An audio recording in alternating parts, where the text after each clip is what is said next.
Hello, everyone. Today I'm talking to someone who I encountered on Twitter, who I presume is a liberal. Would that be accurate characterization? Yep. Okay. And so I think we were planning on talking about the labor theory of value and, just general lefty shit if it gets to that and so on.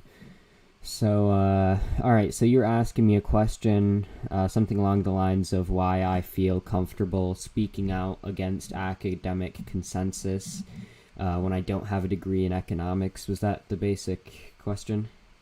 Well, yeah, I would just clarify. I would say, why do you feel comfortable in speaking out against academic consensus in a field that you're not an expert in? Because even in my own field, like I'm going for a master's, not in economics, but for marketing. Mhm. Even I don't feel comfortable speaking out against the consensus in my field at that level. So it's just something that I don't really understand too well. Okay, so you're, I guess, a liberal, as we discussed a bit earlier. So I presume you don't have like any positions on anything. Like, do you have any positions on like sociological issues, philosophical issues?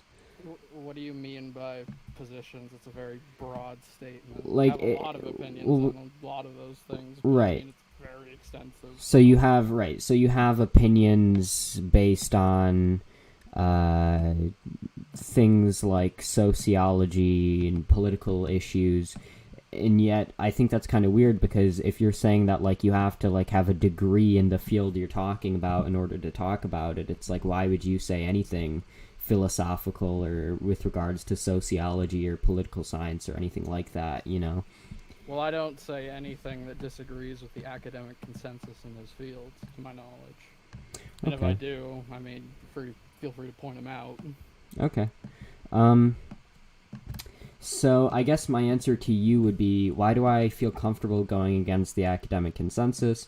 Well, I do place value on the academic consensus, so I will concede that much. But what I'm not going to do is say that I agree with the academic consensus on, literally everything, and I'm just not going to question their opinions. I think that's a very uncritical way to approach any given issue. When I stumbled upon leftism, I was basically a social democrat or a liberal, and I started being introduced to communism and Marxism through, reading some theory and talking to some people who I thought were very intelligent, who held Marxist and communist beliefs and so on. Can And you give me an idea of who these very intelligent people are? sure, well, for one, there's Paul Cockshott, who literally is like a master's degree in economics. Um, he was one of the first people I talked to a little bit. I emailed Noam Chomsky a little bit. He responds to all his emails. It's actually pretty incredible. So yeah, I mean, and some friends who were just very well read in theory and stuff, and I started forming certain opinions in certain positions. And when I start forming opinions and positions which do drastically go against the expert consensus, I think to myself, okay, well, I'm not an expert. What could the experts know that I don't know? And what should I try to educate myself about before I start speaking out against like the expert consensus?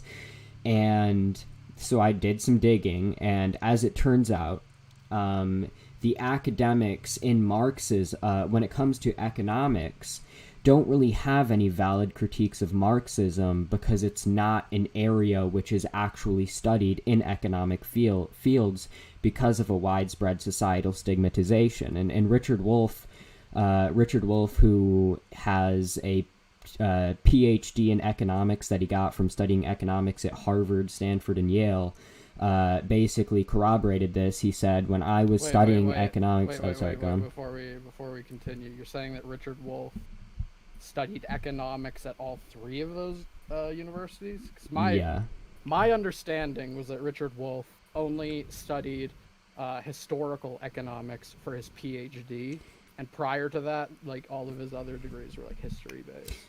He Am I wrong has about that? he has a master's degree in history and a PhD in economics. I read on his website. But yeah, Yeah, he studied I've most read. extensively at Yale. Well, I've read his Um, dissertation, and it has absolutely nothing to do with empirical economics. It's um, pretty much entirely historical. Like his well, yeah. I mean, I don't dissertation is really, just history. It I don't doesn't feel like say right. anything Well, empirical I mean, I don't feel like arguing a or lot about theoretical. like like what Richard Wolff's field of study was. I'm not like a huge Richard Wolff fan or whatever, but I mean, Richard Wolff did study in the field of economics. He studied it at Yale. I know that much. For multiple years, and he basically corroborates what I'm saying. He says that when he was studying economics, none of his professors ever assigned a word of Karl Marx. None of the Well, academics that he talked to or people he went to school let's with even knew what the basics of Marxism was. yeah. So let's talk Right. about this a little bit. Okay. Would you expect a clinical would you expect a surgeon to know anything about homeopathy? Can you demonstrate that that's a valid comparison? Well, so the reason that no one is taught Marxist economics outside of a few like very um, art-based economics universities, because economics is split into two things. It's not just a science; it's an art and a science. You can get a bachelor's of art in economics. You can get a bachelor's of science in economics. So when I try to like figure out like what to follow, I don't really go to the art side because it's mostly just history. Like it's nothing really empirical or scientific. You don't learn econometrics. You Mm-hmm. don't really even analyze a capitalist economy as it exists right now. So when you say that like Richard Wolff is like an acclaimed like PhD and you respect his like I'm trying to figure out why I should even like take anything he says seriously, considering his understanding of marginalism is like some of the most laughable shit I've ever seen. Like, I'm willing Okay. to admit that Richard Wolff is very educated on Marxist economics. I mean, he Sure. probably has the entire fucking book of Capital memorized. Mm-hmm. But And whenever and he would you tries, say that he has been in the field of economics and talked to a lot of academics in the field of economics? Because the whole point I'm making is that if you listen to any of the people who are Marxist in the academic sphere, they'll tell you in unison that Marxism just is not discussed in academia in the field of economics because of the stigma and so on that's been perpetuated about it. And so when you talk to academics about Marxism, they genuinely have no idea what they're talking about because they've never read it, they've never been assigned to read it. And this isn't just like anecdotes from every Marxist economist, but like empirical data goes with this as well. well, Like no, there is I no absolutely like agree. Marxist, right, there's like no places that are actually teaching Marxism.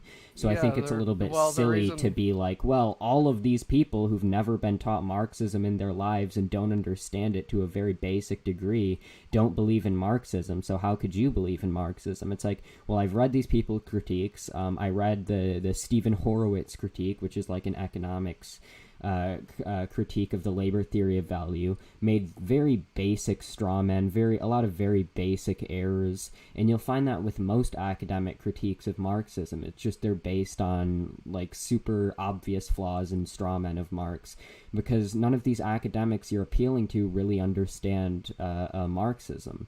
So I just okay, really don't buy this like appeal to authority you're trying to do. let's slow down a little bit here, okay? So one of the my question was, do you think that a doctor could tell you what's wrong with homeopathy? And I think that some doctors could. I don't think your average doctor could, because a doctor doesn't learn about discredited theories in their Okay, studies. okay. So the problem is you're doing this analogy. Of course, I'm going to reject this analogy. So you're going to have to substantiate the analogy. How has Okay. Yeah. Marxism Yeah. been discredited? Okay. Is the So question. the labor theory of value asserts that a commodity's value in exchange is the result of it having use value and the result of its labor input. Now, the problem with this is that I can find commodities like wine, for instance, that gain a lot of their value in exchange absent any labor input.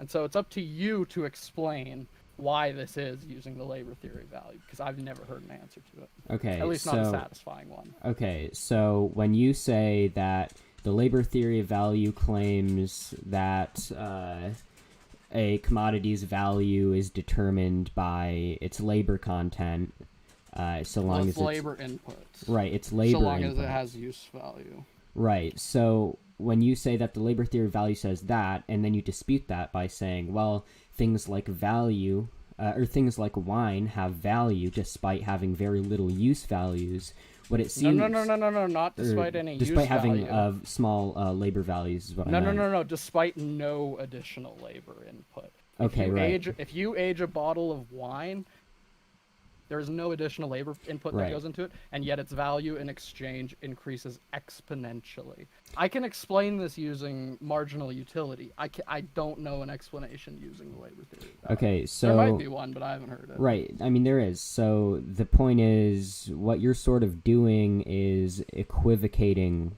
on the word value.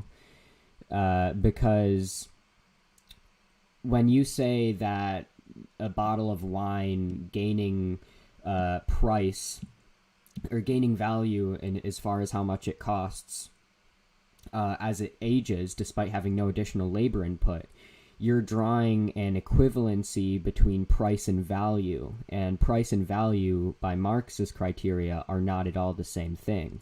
Well, so exchange value, this is literally on in the first 5 pages of the first issue of Capital. Exchange value is the result of a commodity's labor input.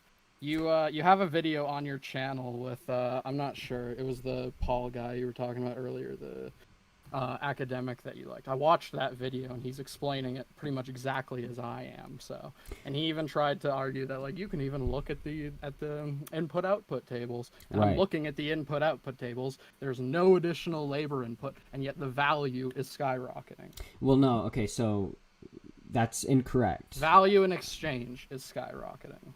That's incorrect, though, because Marx in Capital and in Wage Labor of Capital, Wage Labor and Capital, I have the book right there, I can grab it if I need to, if you're going to dispute this, never says that exchange value is exactly equivalent to labor input, or that exchange value can't deviate from labor input. What he says is that labor input, the amount of socially necessary labor that goes into producing a given commodity, doesn't completely determine its exchange value, but rather determines the equilibrium price which supply and demand cause prices to oscillate around, right? So there's no claim in Capital or in Wage Labor and Capital, where he explains the labor theory of value, that Marx ever says that labor value determines the exchange value of a commodity. The exchange value of a commodity is correlated to its labor input, which is the point that Paul Cockshott was making with the input-output tables. But notice the language he used. He said that the input-output tables show that labor and price correlate with one another over time. They correlate with one another, meaning that the labor theory of value is valid because there's a correlation, but that doesn't mean a direct one-to-one determination. And thank you for bringing up the IO chart, because that actually... They're not correlated whatsoever. Completely uncorrelated. Right. Okay, but the problem is Marx never denies, in fact, he talks about in Wage Labor and Capital, how things like supply and demand in some cases can cause price to massively deviate from the cost of production, from labor value. What is causing this? Supply and demand. Yeah, what about supply and demand is causing So this? a wine bottle, as it ages, for a variety of reasons, there's more demand for it. Okay, for a variety... Okay. Oh Right. my god, you're blowing my mind right now. So in Yeah, another it's video, almost like well, no, no, no, it's no, no, almost no, like the no, no, labor no, no, theory of no, value no, no, no, no, doesn't. no, no, no, no, no. Okay, come on. In another video of yours, you tried to argue that utility as a concept could not be it's completely unfalsifiable. And now you're trying to tell me that demand, because of all these other variables that we can't quantify, you're trying to tell me that the price of a good is the result of its demand rather than its labor input? What? The position of the. I'm really sorry that you don't have a basic understanding of shit and then try to talk about it, but the labor theory of value has never claimed that demand isn't a factor, or that supply isn't a factor, or Okay, that well, fluctuations. demand, No, please, if please let demand me is a finish. factor, Please let me if demand finish. is a Shh, factor, please. if demand All is a right. factor, I'm why sorry. do I I'm need sorry. to I care have about to labor finish. input? I have to finish. Okay. So the labor theory of value has never said that supply and demand aren't factors that factor in to forming the price of commodity.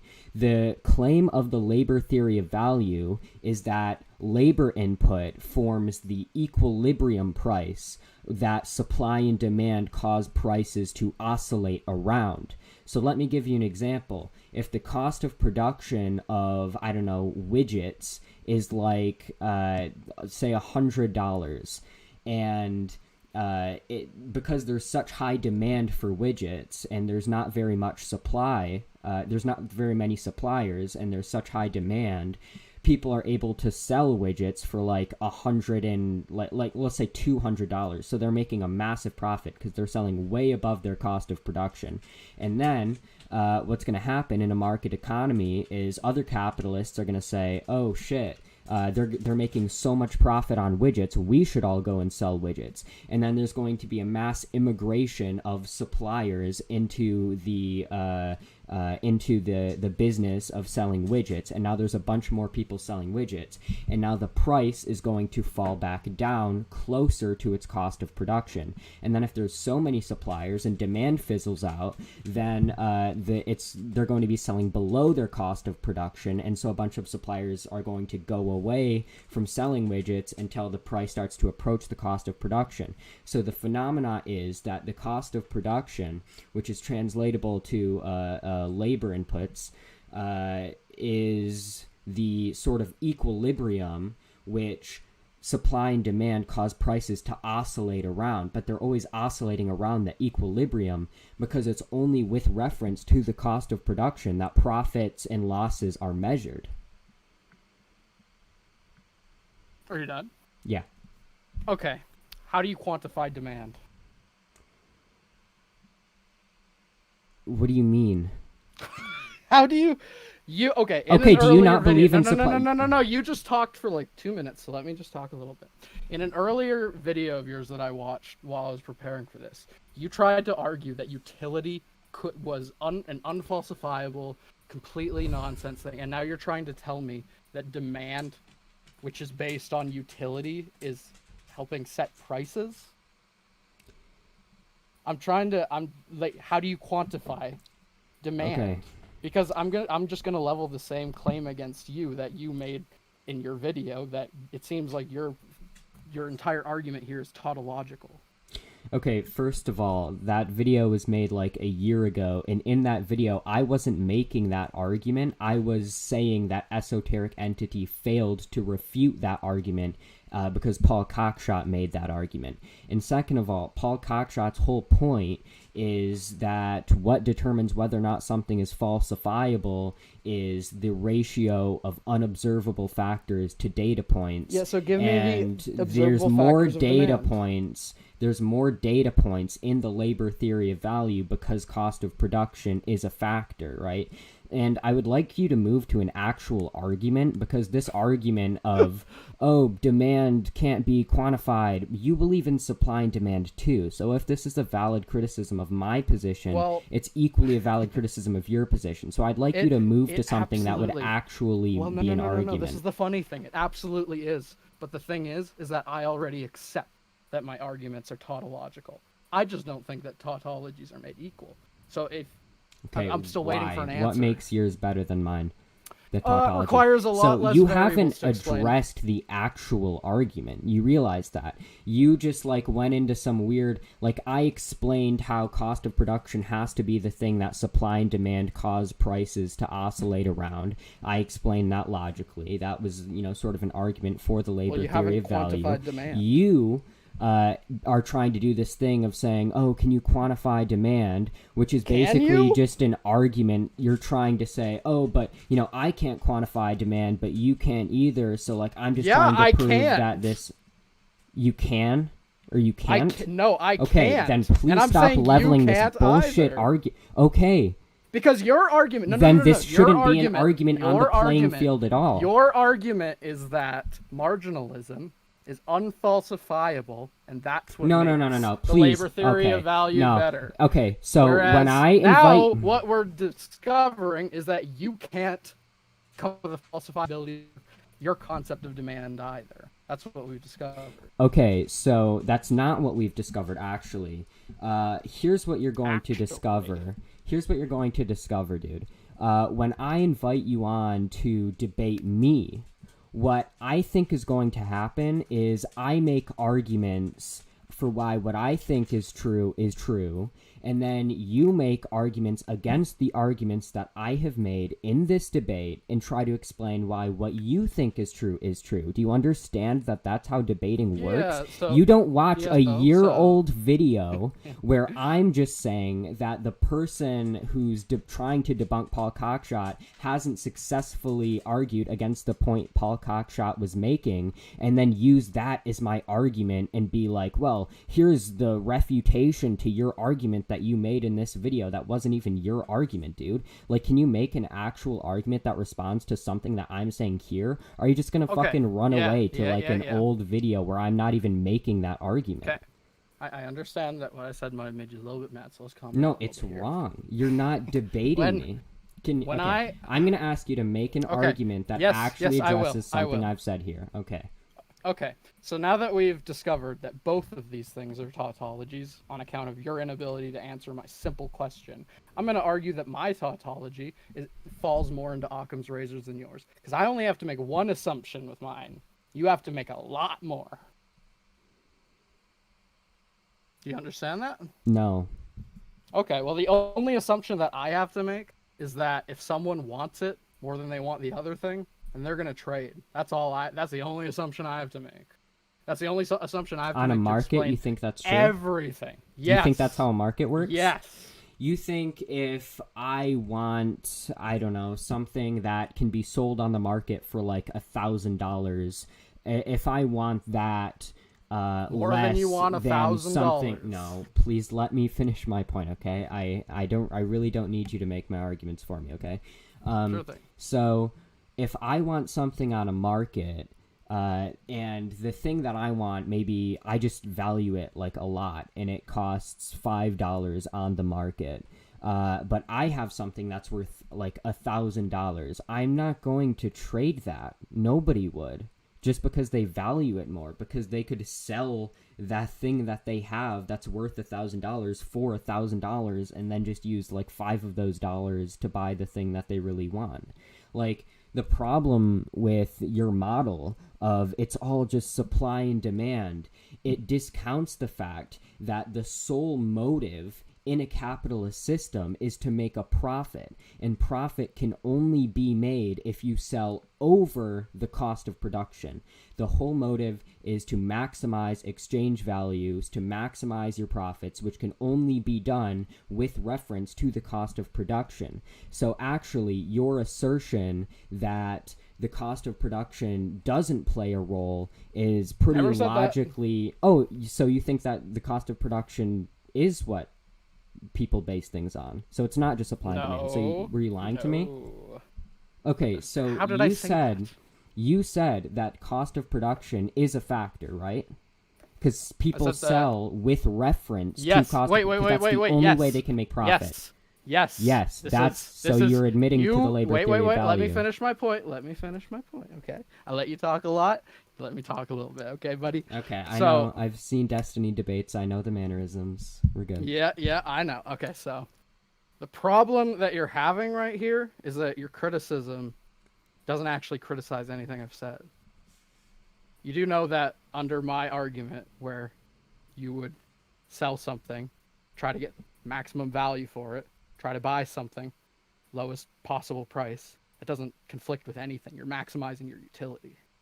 So the reason that what I said does contradict what you're saying is I am saying that the labor content of something, the amount of socially necessary labor time, determines something's value. And by value, Marxists have always meant the equilibrium price, the level which the cost of production, which supply and demand cause prices to oscillate around. And they have to oscillate around the cost of production because it's only with reference to cost and production that you can measure whether you're making a profit, whether you're making a loss, how much of a profit you're making, how much of a loss you're taking, and then by that decide whether or not you're going to move out of an industry, move into an industry, and so on. So my argument is that cost of production has to be the thing which supply and demand cause prices to oscillate around. That is the central thesis of the labor theory of value. You are saying, well, but it's just supply and demand. Cost of production isn't this equilibrium thing. And then I'm not saying. Wait. I'm not saying it's supply and demand. I'm saying it's utility. Okay. Supply and demand is the result of utility. Okay, so I'm going to ask you very simple questions, because earlier you said, well, I'm not denying the role of cost of production. Do you think that the cost of production is the equilibrium price which supply and demand cause prices to oscillate around? No, not at all. Okay, so then why did you say that you're not denying the role of cost of production? Because the cost of production is the bit... Okay, let me try to fucking rephrase this. The cost of labor is the greatest cost in producing a product, but that doesn't mean that that's what the value of the product that you can sell it at is. Okay, but do you understand that you're again conflating value and price? Nobody's saying... I'm not... No, wait. I'm not using your definition of value. I'm using the marginalist definition of value here. Okay, so if you're trying to critique the Marxist labor theory of value and you're not using the same definition of value as Marx, how is it a valid criticism? You asked me what my position was, not what my critique of Marxism was. Okay, so you haven't made a critique of Marxism yet. Not in this specific argument. I made one previously, but you ran away from it, so I don't have to answer that question. What one? What critique of Marxism did you make? Unfalsifiable. That's not a critique of Marxism. The idea that something's non-falsifiable because it has demand, which is hard to quantify, is yes, it's unfalsifiable, and it fails Occam's razor. It's 2 points, buddy. No, I already refuted the Occam's razor thing. First of all, no, you let me go over both of your points, okay? Because I know you have a really hard time understanding what I'm saying, so I'll try to talk really slowly, okay? So first of all, your point that something's it's unfalsifiable because demand is hard to quantify, okay? First of all, the problem is your model is based around demand as well, right? Your model, yes. We've been over this five times, buddy. All right, you know what Occam's razor is. This is the second part, and it's very important. Okay, so your first point was just completely irrelevant. Okay, so we can get to your second one? Is that what you're saying? I mean, it's relevant to the point. How is it relevant? Because they're both unfalsifiable. Okay, so that's not a critique against... Do you accept that? Do you accept that?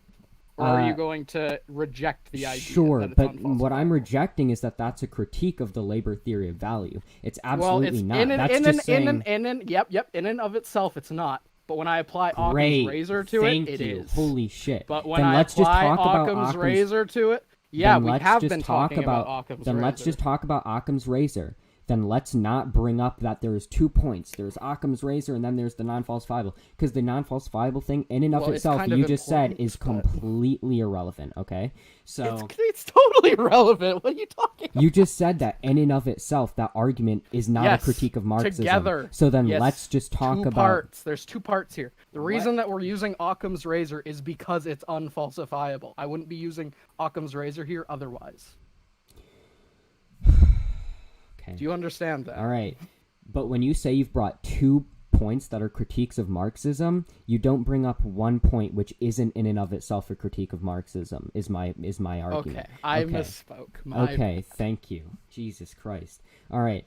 As far as Occam's razor, insofar as we're talking about Occam's razor as far as how many assumptions an argument makes or whatever, I would say that it takes more assumptions to assume that the cost of production doesn't play a role or isn't the base which supply and demand oscillate around, because so many observations and logical axioms point to that. First of all, yes, I'm giving you some examples. Okay, first of all, the fact that the sole motive under capitalism, the sole goal of any capitalist, is to maximize profit. And profit can only be maximized with reference to cost of production.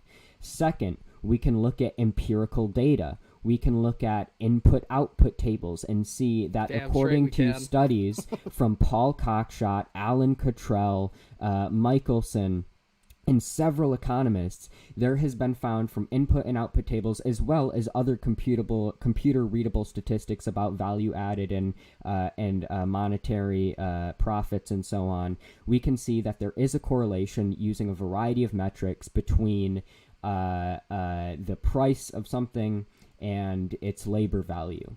Well, except in the wine industry, but I guess we can ignore that. No, we absolutely can ignore that, because Marx doesn't say. The Marxian theory predicts that there will be a general correlation between price and labor value, not that there will be an inextricable There is no causality. correlation in the wine industry. There's none. There's no additional labor input. Okay, we're talking about There's no correlation. We're not just talking Feel about... free to prove me wrong if you want. I don't think you're going to, but okay. Feel free. The Marxian theory, I will say this again really slowly, okay? The Marxian theory predicts that in general, economy-wide, there is going to generally be a correlation between... Why can't I look at specific industries? Why does it have to be the entire because economy? in specific industries, there are specific factors like demand which cause price to deviate from the cost of production. Oh my god! We're back to square one again! Holy fuck, this is incredible. What are you talking about? Why are we talking about the labor theory of value and making all of the assumptions about exchange value, use value, value of labor, when I can just say use value? Why? That's my only assumption I have to make. Use value isn't the only factor. I don't know what you're talking about. So you think demand is the only factor. Labor value doesn't have a role when... So the cost of production doesn't play a role in determining prices. You do know that there's this thing called demand for labor, right? You understand that, right? I understand that has nothing to do with fucking anything. Can you make an actual argument, please? The whole idea... The employer... Dude, you wanted me to make an argument? You wanted me to make an argument? Well, shut up. I'll make an argument. Right. I've been waiting all fucking night, dude. Come on. The employer values, in regards to utility, the labor of that worker, and they otherwise don't. It's the only assumption I have to make. There you go. Easy. What? That doesn't refute anything. That's not an argument. How can you explain to me how that's an argument? I'm really curious. There's a demand for labor. I don't, you're saying that it doesn't. You're saying that it's not compatible because there is. Okay, can you repeat your fucking point for me? Yeah. Okay. Can you all just, right. Yes. Okay. Just I'm still waiting. Wait. Okay. You don't have to repeat the whole thing. Just repeat the conclusion for me. Okay. Just My conclusion. Yeah. The conclusion of the labor theory of value is that labor value is, or the labor input, the amount of socially necessary labor time, determines the value of a commodity. Oh yeah. So that's what I was saying. Why do I care about labor when you're already saying, oh, we don't look at labor here, we look at demand? I didn't say we don't look at labor, we look at demand. What Okay, I said well then, was, looking okay, at please let me finish, labor, dude. it's Come on, not please. All right, correlated. come on, please let me finish. All right, so Yeah, try not to talk for 5 minutes this time, okay? I'll try my best, okay? So the problem is, you keep saying, well, why in this specific place is there not a direct sort of causality between the labor value that goes into this thing and the final price of it? And my argument is that to say that refutes the labor theory of value. No. I'm asking. Okay, before you continue, I'm not trying to interrupt you. What I'm asking you is why I need to look at labor value at all when we're talking about demand. That's not the point of the labor theory of value. Like, first of all, I don't even know what that means. I'm just asking. We don't need because to look all at I need labor to value do, when all talking I about need to do- demand, because we're talking all I about need to do- demand. Yeah, all I need to Right. do is look at demand. So why do I need to look at labor input? What does that mean? Oh my god. So I'm sorry for you can't marginalism, put your points, yeah, but- we're talking about Occam's razor. For marginalism, the only thing that I have to assume is utility. You're telling me that we need to talk about more than utility. We have to talk about labor. We have to talk about exchange value. Why do any of these things matter? I'm trying to figure out why I should go with this because they instead have of the easier explanatory explanation. value. No, they don't. Because they add things to the equation. Yes, they do. Why? If What do you're they going to say- add? What do Okay, they add? I'll explain it to you, okay? If you're going to say that demand solely determines the price of a good, that is going to be an incomplete explanation, because the price of a good is set with reference, must necessarily be set with reference to the cost of production. And that's why economy-wide we can see in very many industries a correlation between those two things. And you can say, well, I don't see value in recognizing that fact. But No. okay, whether or not you see value in it is irrelevant to whether or not it's true, which, if you don't remember, is the point you came on to debate about. Yeah. So what I'm asking you, what you keep failing to understand is you think that demand. It seems like you think demand can only exist for like end products and commodities. And what I'm saying is that there's demand for labor. And how does that contradict the labor theory of value? It doesn't contradict. You asked me a question. You asked me like, how does marginalism account for like Okay. All right. Okay. So wait. Okay. Can you put the argument that you think you're responding to? Like, just tell me what you think you're responding to by bringing up the demand for labor thing. You were asking me how marginalism can explain why labor is so correlated to price. Okay. And my explanation is because there's a demand for labor. How does the fact that there's a demand for labor correlate, or how does the fact that there's a demand for labor infer that there should therefore be a direct correlation between the amount of labor that goes into producing something and the final price of that good? When did I ever say it didn't? Okay, so then your thing doesn't actually explain what I was getting at. Because what I was asking is, how does your theory explain how there is a correlation between labor values and prices? You said, well, demand for labor. I said, well, how does that explain there's a correlation between labor value and prices? And you said, oh, well, I guess it doesn't. So, okay, try again then. Well, no. Because there's a demand for labor to make those end products. And how does that infer... How does the fact that there's a demand for labor to make an end product infer that there should be a recognizable correlation between the labor value that goes into producing that good and the final price of the good? Because all of that necessarily. Okay, so then stop saying that explains like in the what I'm case of asking you to wine, explain. like in the case of wine, oil, Velben goods, it doesn't. that I already told you that that's irrelevant to the labor theory of value, because in the case of I know. things Well, like then wine, why do you keep bringing it up? Why do you demand keep asking me? causes prices to deviate from the cost of production because of factors like demand. But the labor theory of value does not predict that there will be no cases in which supply and demand cause prices to oscillate away from the cost of production. In fact, Marx talked extensively about how that can happen in Wage, Labor, and Capital. The prediction of the labor theory of value would be if a glass of wine that was super old had the same exact level of demand for a wine that was newer, they had the same level of demand and the same level of supply, and the same cost of production, their prices would be roughly equal. That is the prediction. So you pointing to this idea that wine can be more expensive when it's older doesn't contradict the labor theory of value in any way. So I don't know why you keep bringing that up.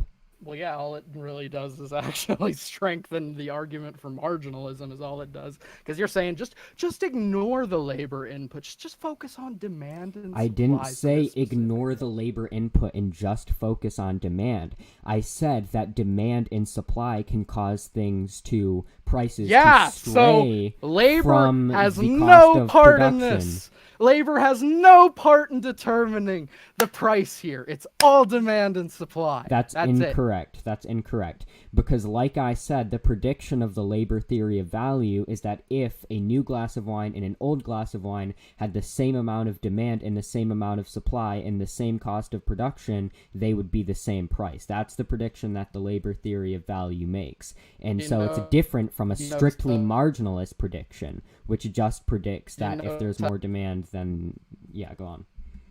Did you say you didn't bring up labor once in that explanation? I actually did bring up labor. No, I said you brought if up the cost labor of production. You brought right. up Oh my God, you are so which is theoretically supply, inept. It's amazing. Which is supply. Hold on 1 second, okay? All right. Just give me a second, okay? He's getting his books out. I absolutely am, okay? Oh shit. All right. I'm just gonna demonstrate to you how theoretically inept you are right now, okay? So, when Marx is explaining in Wage, Labor, and Capital, he goes on and he explains how cost of production is determined by the equilibrium price, okay? Or is the equilibrium price which supply and demand cause the price of goods to oscillate around, okay? And then at the very end of the chapter, he says, the determination of price by cost of production is tantamount to the determination of price by the labor time requisite to the production of a commodity, for the cost of production consists first of raw materials and wear and tear of tools, etc., i.e. of industrial products whose production has cost a certain number of workdays, which therefore represent a certain amount of labor time, and secondly, of direct labor, which is also measured by its duration. So in conclusion, when Marxists are talking about the cost of production, they are talking about labor input, because they see that as roughly translatable. So you saying, oh, that you're not talking about labor, you're talking about cost of production, actually. That shows that you have no idea what you're talking about. I'm just trying to figure out why I need to look at demand and supply in the labor theory. Why can't I just look at them on their own? Because the cost of production... In this case, it seems as though the cost of production means fuck all here, considering it's being fucking sold drastically above the cost of production. Okay, but the point, so at this point, so why do I need to look at it? Why do I need to look at it in the first place? Okay. I'll just fucking accept that supply and demand are things that exist. Okay, I already do. Okay, so let me get this clear, okay? So I brought you here to argue about whether or not the labor theory of value is right or wrong. And you've run away from that position and are now arguing about whether or not in certain... Okay, then make an argument for that position, because right now the only argument you're making is argument. Hold on, let me finish. The only argument. Postulate more. Come on, yeah, okay, I plan on it.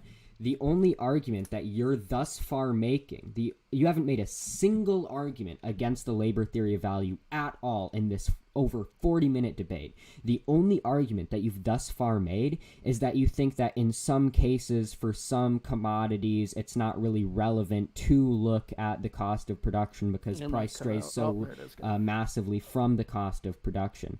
That's, first of all, that's not an argument against the labor theory of value. That's just saying I think in some cases it's not really necessary to talk about the labor theory of value in explaining. But that's not an argument. So you can go on and try to make an actual argument now if you want. Yeah, so I'm going to go back to the original argument that I fucking postulated, 37 minutes ago at this point. I don't know how fucking long it was. That, considering that both the labor theory of value and marginalism are unfalsifiable, I'm going to go ahead and look at Occam's razor. And okay, wait. No, let me finish, motherfucker. Let me fucking finish. But you said some wrong shit, though, okay?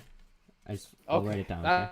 You can write it down. Okay. So, I can go to Occam's razor, and if I want to explain the price of any commodity, any whatever, I can simply say the price is whatever someone's willing to pay for it. Very simple. It's all based on utility, one variable. Yet, when I ask you to tell me why wine is the price that it is using the labor theory of value, you have to bring up 3 variables. I have to bring up 1. Do you understand that?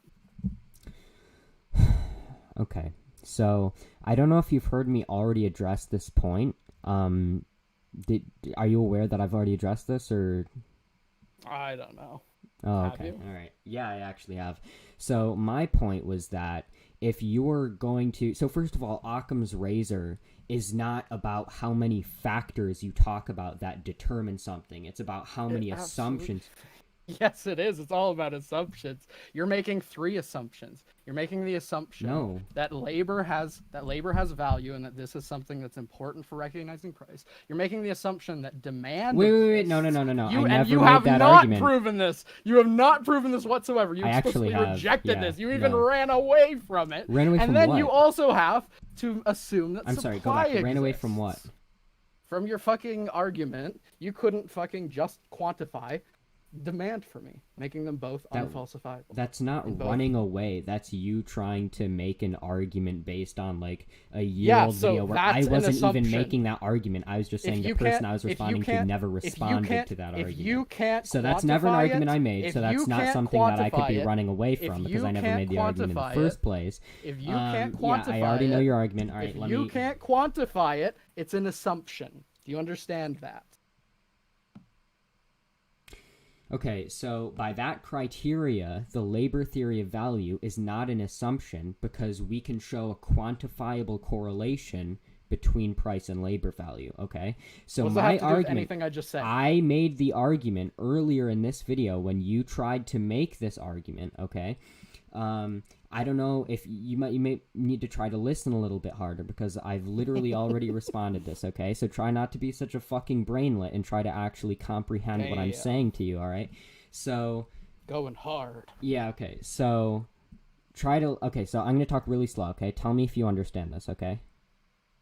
I'm going to ask you afterwards, and you're going to tell me whether or not you understand it, okay? Okay. Yeah, are you going? Yeah, I'm going now. Okay, so... You said the core argument that you're running back to is because everything else you said was completely pointless, as you admitted. The argument that you're now running back to is that supply and demand theory takes more assumptions than takes less assumptions, than the labor theory of value. No, I would say that marginalism takes less assumptions. Okay, marginalism takes less assumptions than the labor theory of value, okay? Your justification for that was that the labor theory of value postulates more factors when it comes to... More assumptions. Well, yeah, but you said that the labor theory of value postulates more factors: the factor of supply, the factor of demand, the factor of labor, or rather, cost of production. And you said that because the labor theory of value postulates more factors which go into the determining of a price, that therefore the labor theory of value takes more assumptions makes more assumptions than the subjective theory of value or marginalism, and that it's therefore less valid.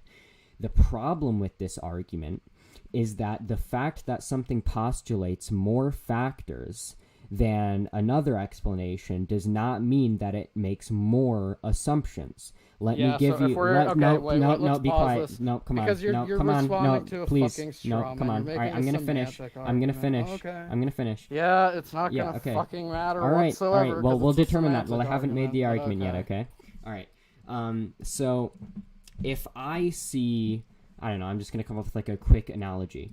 If I see, somebody, I don't know, if I see 3 people like beating the shit out of one person, and I say, hey, those are 3 guys beating up that one person, and you say, well, I actually think there's 2 guys beating up that one person, and my explanation is more valid by Occam's razor because you're assuming that there's 3 guys and I'm assuming that there's 2 guys, that wouldn't make sense. That wouldn't be a valid argument.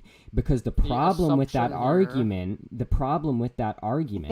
is that you're assuming that because I'm postulating more factors which determine a certain phenomena, I'm therefore making more assumptions, which isn't true. Because if I think that the factors which I've postulated can be logically demonstrated to be relevant factors, can be empirically demonstrated to be relevant factors, then for you to assume that our logical axioms are wrong and that the empirical data, the tens of studies which have been done using different methodologies by different economists are all wrong, that takes actually more assumptions than the labor theory of value. So your argument from Occam's razor is completely incorrect. Yeah, so okay, I just gotta say this for future. Try to keep your sentences a little bit shorter. I don't like sitting here. I'm sorry if like you don't 5 like minutes. if you don't like listening to me I talk. don't Say so much dumb Brooks. shit. Okay. Maybe just fucking learn to fucking get to the point. Maybe already. learn to stop saying so much dumb shit so I don't have to take a long time and speak really slowly to make your dumb fucking head understand the concepts I'm talking about. Let's address what you said. Okay. So in your example, your fucking analogy, there's only one assumption being made in both of these. You do understand that, right? There's only one assumption being made. What's the assumption? That there is a certain number of people beating up a guy. Okay, so then you realize, okay, first of all, that's not true, because one, your explanation... Your mic cut out. I don't know what you're saying right now. That's absolutely not true, because if I'm postulating that there is, I don't know, 3 people, and you're postulating that there's 2 people, we can immediately see that there's more than one assumption. Because no, there's not. The assumption is that there's X amount of people. Are you gonna shut the fuck up so I can explain why you're wrong? Okay. It's so good. Okay, so...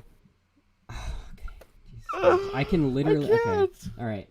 Are you done? Are you done with your destiny imitation so I can speak one now? More thing. I just want to say one more thing. No, you're not going to say one more thing, okay? Yeah, Alright, I thought that you were giving me the floor to speak. No, I'm... Okay. No. Yeah, you already spoke, and now I'm responding. Okay, you can stop doing the destiny imitation. Okay. Maybe you shouldn't have these sorts of conversations if you get this upset by them. Dude, I'm not upset. You're saying. Okay. Okay. Whatever you say, buddy. Okay, are Make you your ready? Point, though. Are you Make ready? Your point. Okay. Yeah. All right, you're ready. Go. Try to make it quick, by the way. All right, I will try and be as quick as I think your brain can handle. Okay.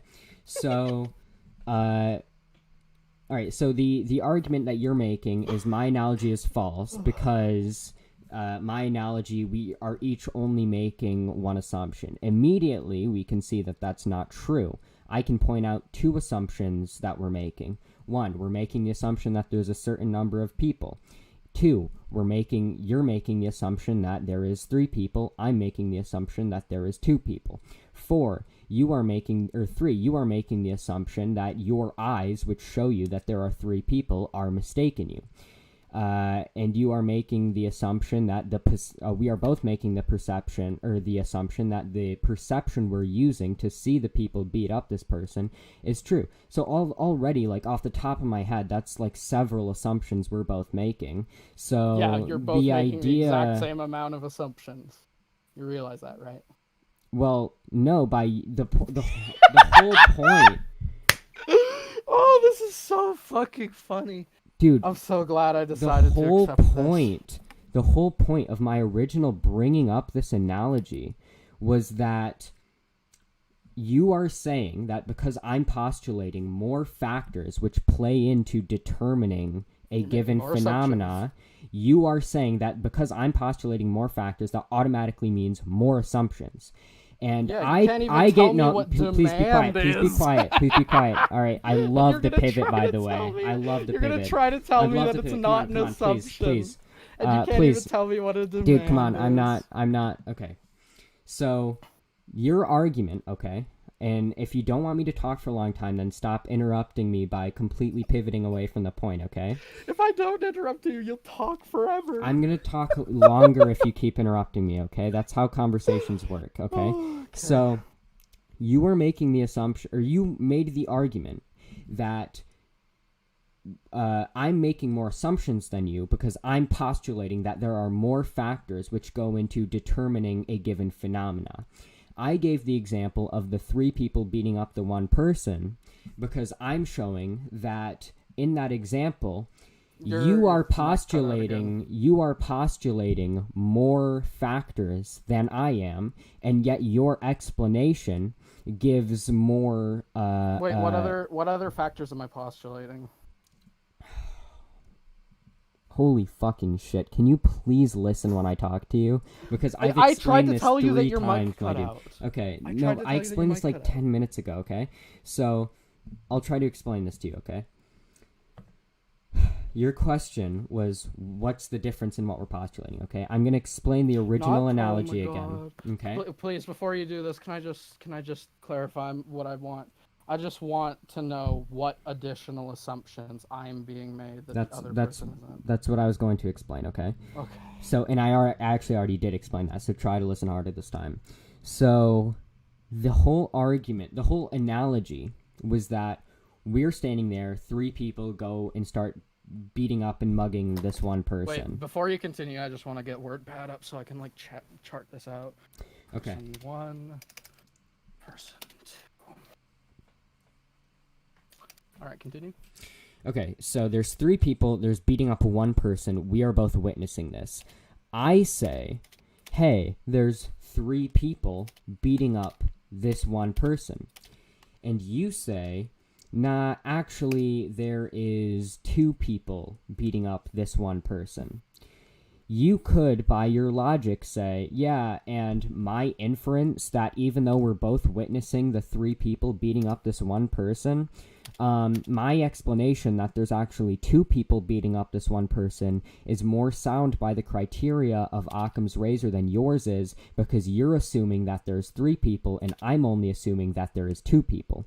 You then later said that in this example, we're postulating the same amount of assumptions, which would directly undercut your earlier point that because I'm postulating the labor theory of value postures more factors than marginalism when it comes to determining price, it's less sound by the criteria of Occam's razor. So you actively contradicted yourself, first of all.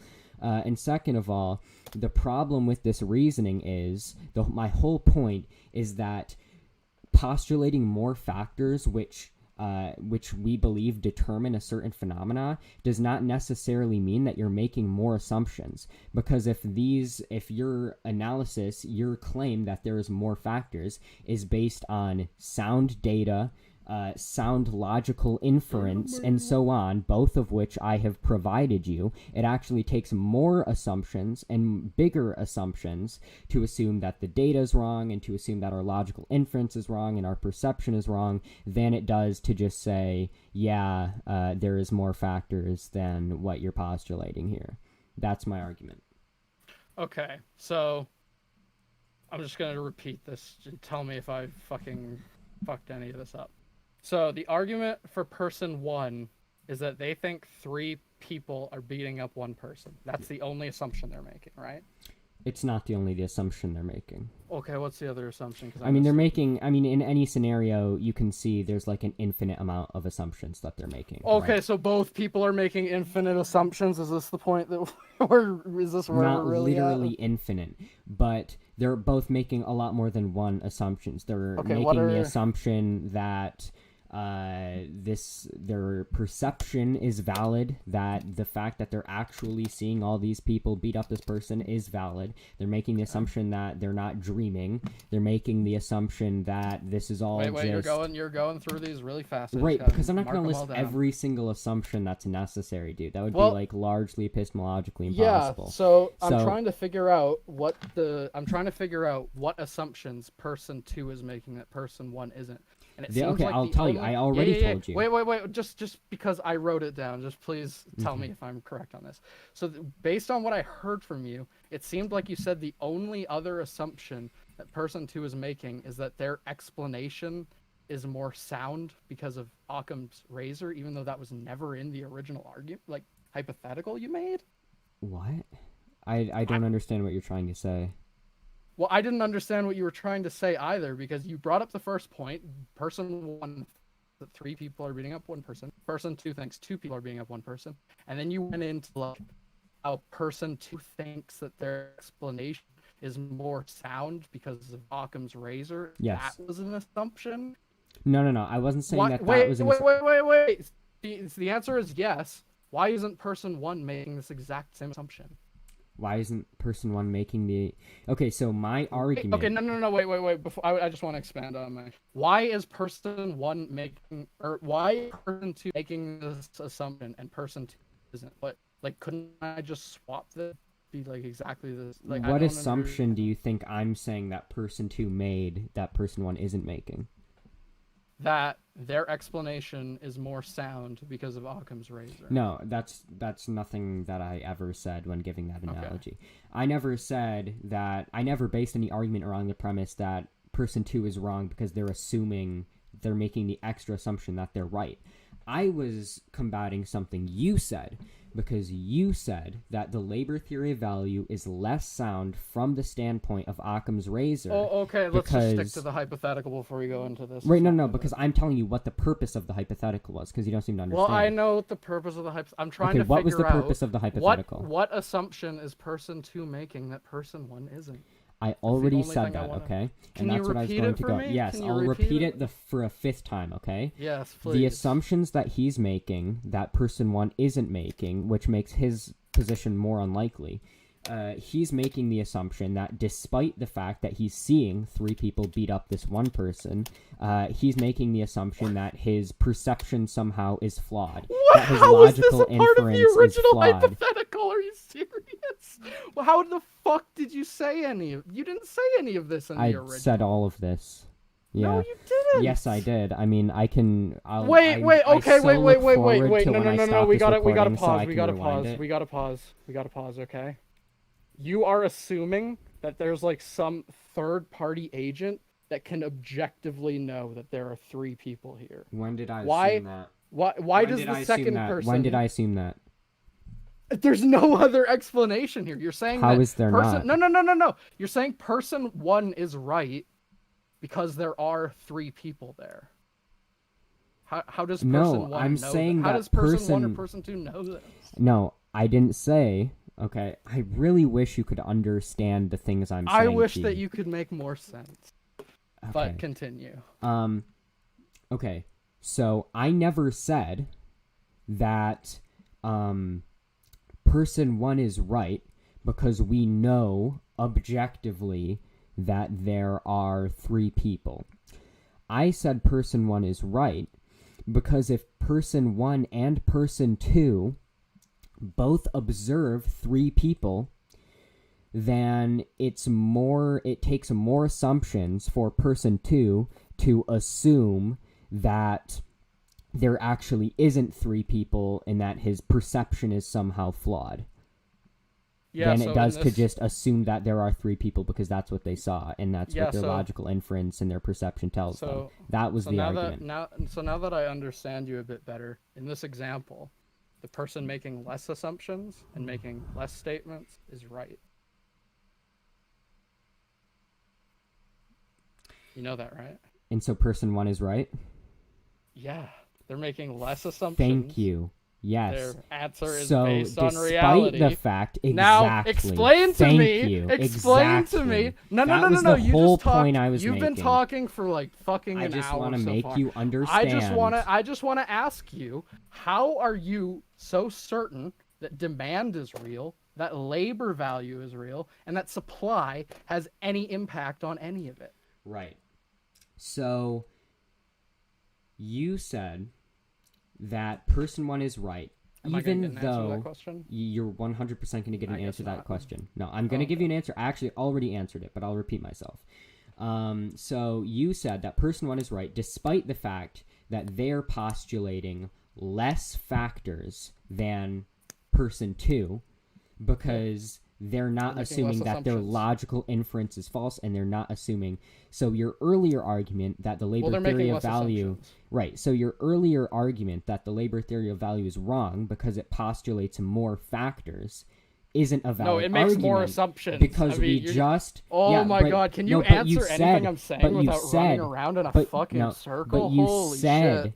But you said, "Oh my God, we've been over the same point 1,000 times, and you can't answer the fucking question." I'm answering the question. This is leading into my answering of your question. Okay. Okay. I know you're really, talk for 5 more minutes. Excited. Yeah, okay? Let's go. All right. Oh, I wish I could fucking. And try your hardest. And try your hardest to listen. Okay. I'm trying. So I'm even writing it all down. And you're Thank you. Thank you. Then I don't see how this is so hard for you. Okay. So I'll explain it to you. It doesn't make sense when you start saying I said things that I didn't say. Well, it doesn't make any sense because it doesn't make any sense when you start making up words for me. You haven't proven. You haven't demonstrated. You haven't demonstrated why I shouldn't view your assumptions about demand, labor, and supply. So let me explain how I'm answering your question, because you keep saying I'm not answering your question. Okay, I'm going to explain how this is a direct answer to your question. Okay. Yes. So you are asking me, how is it more likely by the criteria of Occam's razor that... No, I'm asking you how you know these things aren't assumptions. How are you certain about these things? Because when I asked you, how do you quantify demand, you didn't give me an answer. So it seems to be an assumption. Okay. Do you understand that? So, do you know what an assumption is? I understand what an assumption is, okay? And I'm going to try to answer your question. After I'm done talking, if you feel like your question hasn't been answered, you can tell me, but don't stop me as I'm beginning to try to lay out how I'm answering your question and accuse me of not answering your question. Yeah, I mean, you could just actually give me the answer and it would probably take 10 seconds. I don't know why you have to talk for 5 minutes about everything we've already talked about. So, my whole point with the analogy I gave is that the amount of some assumptions that a given explanation takes isn't entirely determined by the amount of factors that we are presupposing in determining the phenomena that we're attempting to explain. So the idea that because the labor theory of value postulates supply, demand, and labor value, whereas your theory just asserts demand or supply and demand or whatever, that is inaccurate because the amount of factors we're postulating doesn't directly correlate to the amount of assumptions that we are making. The reason I think that I'm making less assumptions than you is because I have proven logically that it is the logical assumption... I'm sorry, can you stop doing whatever you're doing? I'm just waiting for you to get to the fucking answer. I can't believe it takes you so... Okay, you have to go through an entire history textbook to answer an incredibly simple question. Yes, because the shit you're saying is real dumb, and you've proven several times that you can't understand what I'm saying, so I have to I'm just asking you, how do you know these things aren't assumptions? I'm sorry. It's a very easy answer if you know it. I'm sorry that you're so dumb that I have to speak like I'm talking to a fucking toddler, and it makes you really upset. But in order for you to understand me, in order to get these points across to your head, because you've demonstrated several times that you don't understand shit, I have to speak really slowly, and I have to make sure you understand things, okay? Because you're really fucking stupid. I'm sorry. But the point is... To be fair, you have to have a very high IQ to understand your arguments. No, you just have to have one about Can't like, even fucking quantify 60. demand, and this guy's giving me a big-ass speech. No, you actually don't understand anything what I, as a fucking high school kid, know, okay? I may not be an expert in economics, Can I ask you a but question? I'm clearly smarter than you. Can I ask you... Yeah, clearly, dude. Can I ask you a question, though? How does the fact that I can't quantify demand, what sort of argument is... Because you keep going back to that, but what is that supposed to mean? If you can't quantify demand, you can't really say anything about it. You can't. It's an assumption. You're assuming that demand is influencing price. I never said that I don't make assumptions. I'm saying so that how your whole argument is who's making more assumptions. Now that we finally got that out of the way, now that it took 15 minutes for you to finally admit the first point, explain to me what about labor value is not making any assumptions. Okay, so... Because... all you've given me so far with labor value is correlations. True. Yeah, okay. So, my argument is that when we can logically infer that something is a factor in determining a certain phenomena, when we can observe that something is a factor in determining a phenomenon, when we have studies showing that something is a factor in determining a phenomena, it takes more assumptions to deny all of that than it takes to say, okay, yeah, that's probably a factor. So when I say that labor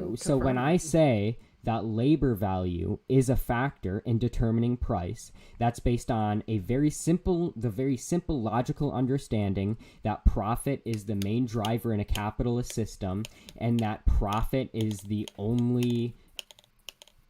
Am I not making the argument? You're taking for fucking ever to say pretty much nothing. It's incredible. Okay, what have I said so far, okay? Because you accused me of saying nothing. What have I said? Well, I will give you this one. I actually did stop paying attention on this one. You can go, you can repeat it, though, if you Holy fucking shit, dude. Oh my God. I'm sorry. You are the dumbest fucking person I've ever talked to. I've talked to several Nazis on this channel, dude. I'm sorry Holy that just shit. to get like a simple Is this question, what all Destiny clones are like? Is this what all the Destiny clones are like? It takes you 20 minutes of talking to answer one question. Is this what all Destiny clones are like? Just like the weird imitation of like his mannerisms? It's really this funny is really because cringy, well, dude. no, I'm sorry. It's really but funny. This is it's really funny. cringy, dude. It's really Come funny on. because back in the day when I was like talking shit about dipshits like Hassan, everyone called me a Destiny hater. And now that Destiny's finally making some actual arguments against you dipshits, apparently I'm a stan now. Very interesting. No, you me just how I can be copied on all of both his sides mannerisms, of a fucking and argument. it's just like really cringy. Is all I'm saying. Okay, so please like try to get your own personality. Okay, I think. Yeah, I mean, I try think to make an people would actual like you a lot more. argument. Yeah, Try to okay, make I'm an making actual argument. I'm making an argument. So, would you agree? Or would you disagree? Okay, I'm going to try. I know your attention span is really small. I'm going to try to run you through my reasoning, and you can agree with premises or disagree with them, okay? Yep. Okay, would you agree or would you disagree that if we can logically... Okay, so we have a factor that I'm postulating plays into a certain phenomena that you're postulating doesn't play into that phenomena or isn't a factor in determining that phenomena, okay? So... would you agree that if I can provide you sound logical reasoning and empirical data... Your mic cut out. All right, okay, I'll repeat this. Would you agree that if I could provide you sound logical reasoning and empirical data that factor X is a factor in phenomena Y, that it would take more assumptions and be less logically valid to assume that that factor isn't a cause or isn't a factor in the phenomena we're talking about? No, not at all, because correlation does not equal causation. Wait, I'm sorry. So no. So you're saying that if I were to give you sound logical inference and empirical data that X thing is a factor in phenomena Y, you were saying that if I could give you logical reasoning and empirical data that is the case, that it would be more logical to assume that it's not the case, despite the sound logical inference and empirical data. No, because correlation does not equal causation. What does that mean? No. If oh my god, that's so much pain. If No, a no, no, no, no. fucking Let me explain this to you. Because you're saying that because correlation doesn't equal causation, it's not more logical to believe that something is a factor if there is empirical data and logical reasoning to assert that there is. How does that follow? Tautologies? No, because they're tautologies. Can you explain what the conclusion? Like, I know, You can't like, you're denying prove a very basic tautology. epistemological things right now. You can't prove a tautology. What do you mean by that? And how does that make the argument you're trying to make? So a tautology is just basically like it's almost like circular reasoning. Okay. And what about this is circular reasoning? The fact that you can't tell me what demand is quantified as, despite it being a factor in price. Okay. First of all, in order to make sure I know what we're both talking about, what do you mean by, like, quantify? Like, I'm sure there would be ways to measure demand, like just take into account how many people buy it, things like that. There definitely are, and I mean that's fucking what I use. So okay, so it's not a tautology because you can quantify it. oh well, in that case, I guess my fucking argument isn't tautological either. In which case, my argument. Okay, and since I much never simpler. made the argument that yours was tautological. And since my argument doesn't rely on the assumption that yours is tautological, then you talking about how your argument isn't tautological means absolutely nothing when it comes to this. It means absolutely nothing when it comes to this conversation. And you say, well, if it's not a tautology, then mine is more valid because it assumes less premises than yours. But I already explained that it doesn't. Well, because no. We didn't go into that yet. We can talk about the pleasure principle in psychology and like drive theories or like very fucking foundational, and it's where fucking what does this have to do with anything? It's where utility is derived from. We're talking about whether or not you can quantify demand. Yeah. Right. So, okay, let's be really precise here, okay? So, insofar as quantity means to measure or quantify means to measure the quantity of, which is the dictionary definition, you can measure the quantity of demand by looking at, say, how many people buy a certain good. Well, that's what I'm going to do then. Okay. So your argument's wrong. No. Well, you just said that it can't be quantified, and I just showed that it can be quantified, and you agreed. So your argument that it can't be quantified is wrong. So the problem is that you can only quantify demand at any specific point in time. You can't have, like, a history. You can't have, like, everything exists in time. Yeah. Right.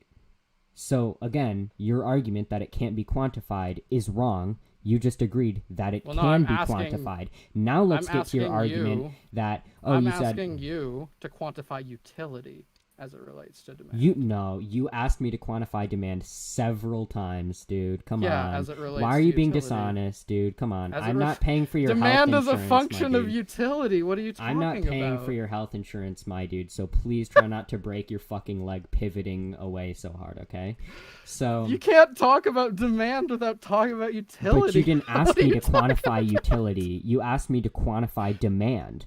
And again, I would say if you're asking me to quantify utility, what I take that is, can you measure the quantity of utility that people feel for these given goods? I would say, again, yes, you can quantify how many people are buying these goods, how much consumer satisfaction is associated with these goods. No, you cannot measure that. You cannot measure that. You cannot deny consumer satisfaction. You know that that's what a lot of companies like base.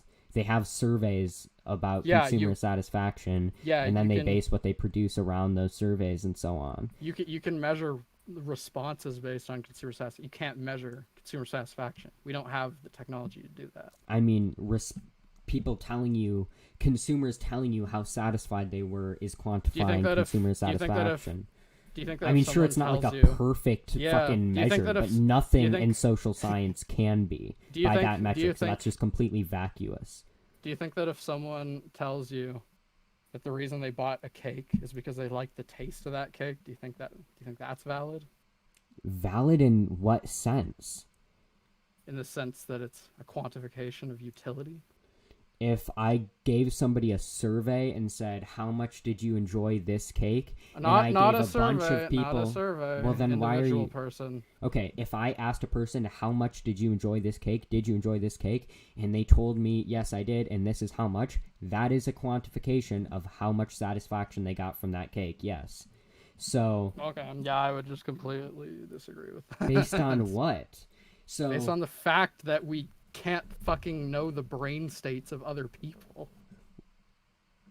Okay, so your argument now is that, well, okay, so by your standards, you can't quantify literally anything. Because if you're moving the goalposts by changing the definition of quantify. No. My argument has always been that you can't quantify demand as a right. And so by your criteria, you can quantify how many people demand a product at a certain price, but that's just demand for a product at a certain price. That's not demand as a whole. I mean, as it relates to utility. So what do you mean by that? What do you mean by quantify demand as it relates to utility? What would you have to do? Say you would have to measure someone's brain states. You would have to measure their fucking brains. You would have to like be that person probably. I don't even know if the brain states would be enough. So honestly. Do you think so? Because we were talking about how value relates to price and so on. In order for this to be relevant, you would have to be making the assumption that the certain brain states are like the determinant of price. Yeah. Do you realize that that's not true? No. That's been my argument this whole time. Okay, so your presented anything against it. So your argument. In fact, you just completely fucking ran away from it earlier when I asked you to quantify demand, and and you still haven't. You're trying to. So, if I go to the store, okay, the amount of dopamine chemicals, the amount of individual dopamine chemicals that would be released in the process of come on, let me finish this. Just because if I go to a store, the amount of individual dopamine chemicals which would be released by me eating that cake isn't going to determine the price of the cake. I want you to understand that. Yeah. How do you know? Sure, demand does, and demand is in part influenced by people's how much dopamine someone derives from a certain product. But then we're talking about demand. We're not talking about, and that you can quantify. No, you can't. We already explained. How do you know? You said okay, wait. Yeah. You talked and you didn't let me interrupt, so let me fucking talk. How are you quantifying the utility there? You can only make one statement here, and it's not a measure of utility. What? You can only make one statement when someone purchases a good, and it's not a quantification of utility. What's not a quantification of utility? I said that your nebulous abstraction of utility, your notion of like the individual brain states of people who consume something, that does not determine the price of something. What determines the price of something is demand, which is connected to utility.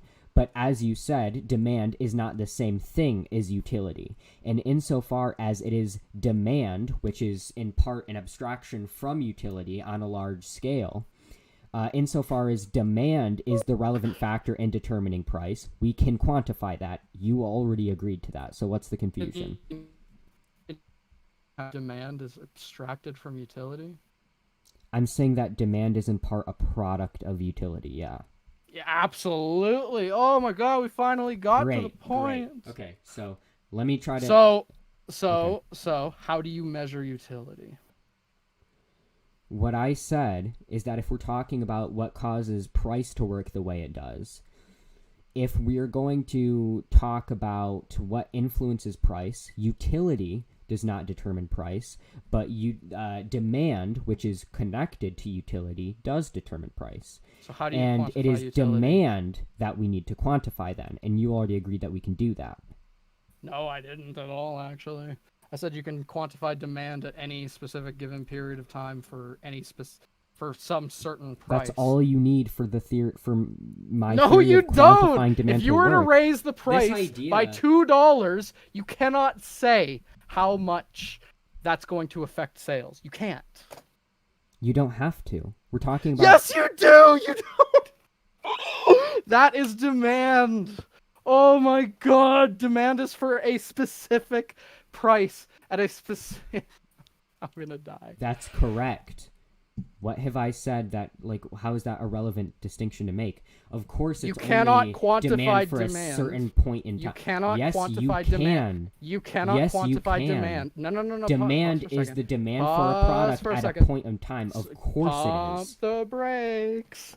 You cannot quantify the demand for a product at $4 based on the demand for a product at $2. Okay, and that's relevant how? My argument is You that can't you can... quantify the demand! That's been the whole point! It takes so fucking long to get through Okay, points buddy. with you. All right, It's buddy. unbelievable. Okay. I'm gonna need to calm down. The problem here is that the point you think you've made is not actually a point, okay? So when I talk about quantifying demand, of course that means quantifying demand for a certain item at a certain point of time for a certain price point. It literally could not mean anything else, okay? So when we're talking, my original point was we're talking about how price is determined, okay? So if we're talking about how price is determined, the only thing that relates to demand that we would need to quantify to explain that is the demand for a good at a certain price at a certain point in time. That's the only thing demand can mean, and that's the only thing we need to quantify when analyzing how price works. So your little gotcha that you think you got, where you make this like distinction between like, well, that doesn't mean that you could quantify demand if like the price was different, that makes... I never said that wasn't the case. That literally has to be the case, and that has no relevance to the argument I'm making.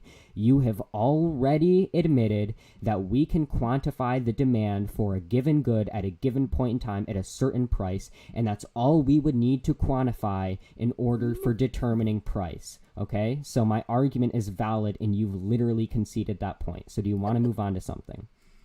Wait, can you just can you restate what your argument was?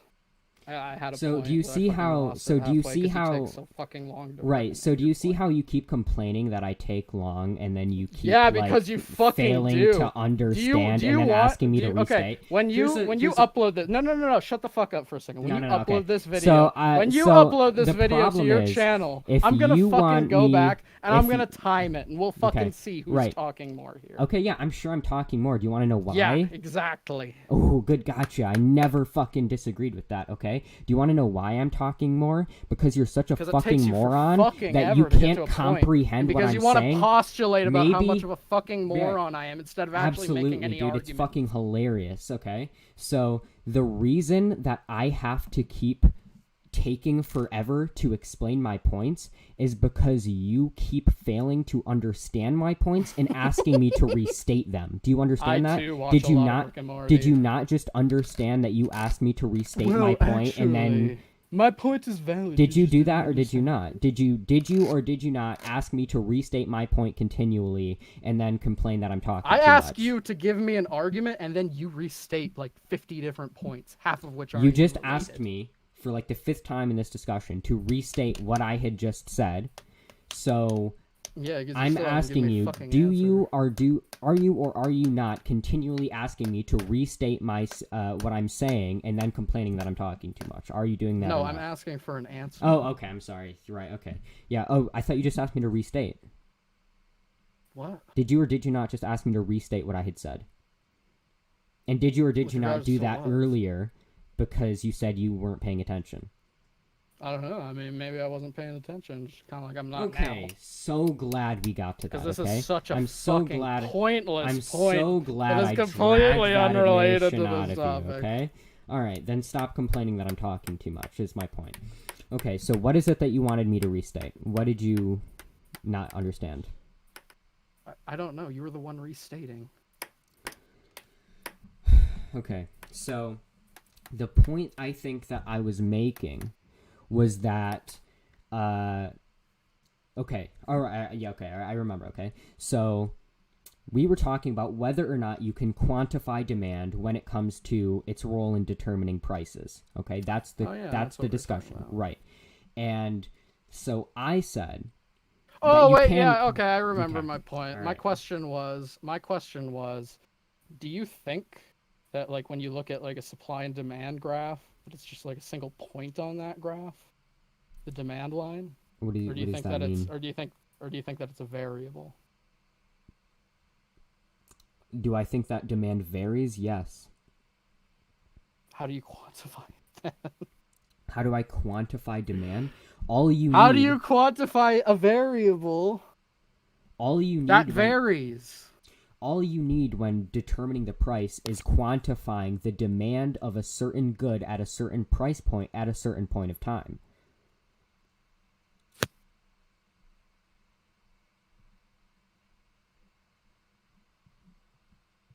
Like, is there anything else you're gonna add there? Do you have a response? No, not really. Then Like this, you're conceding?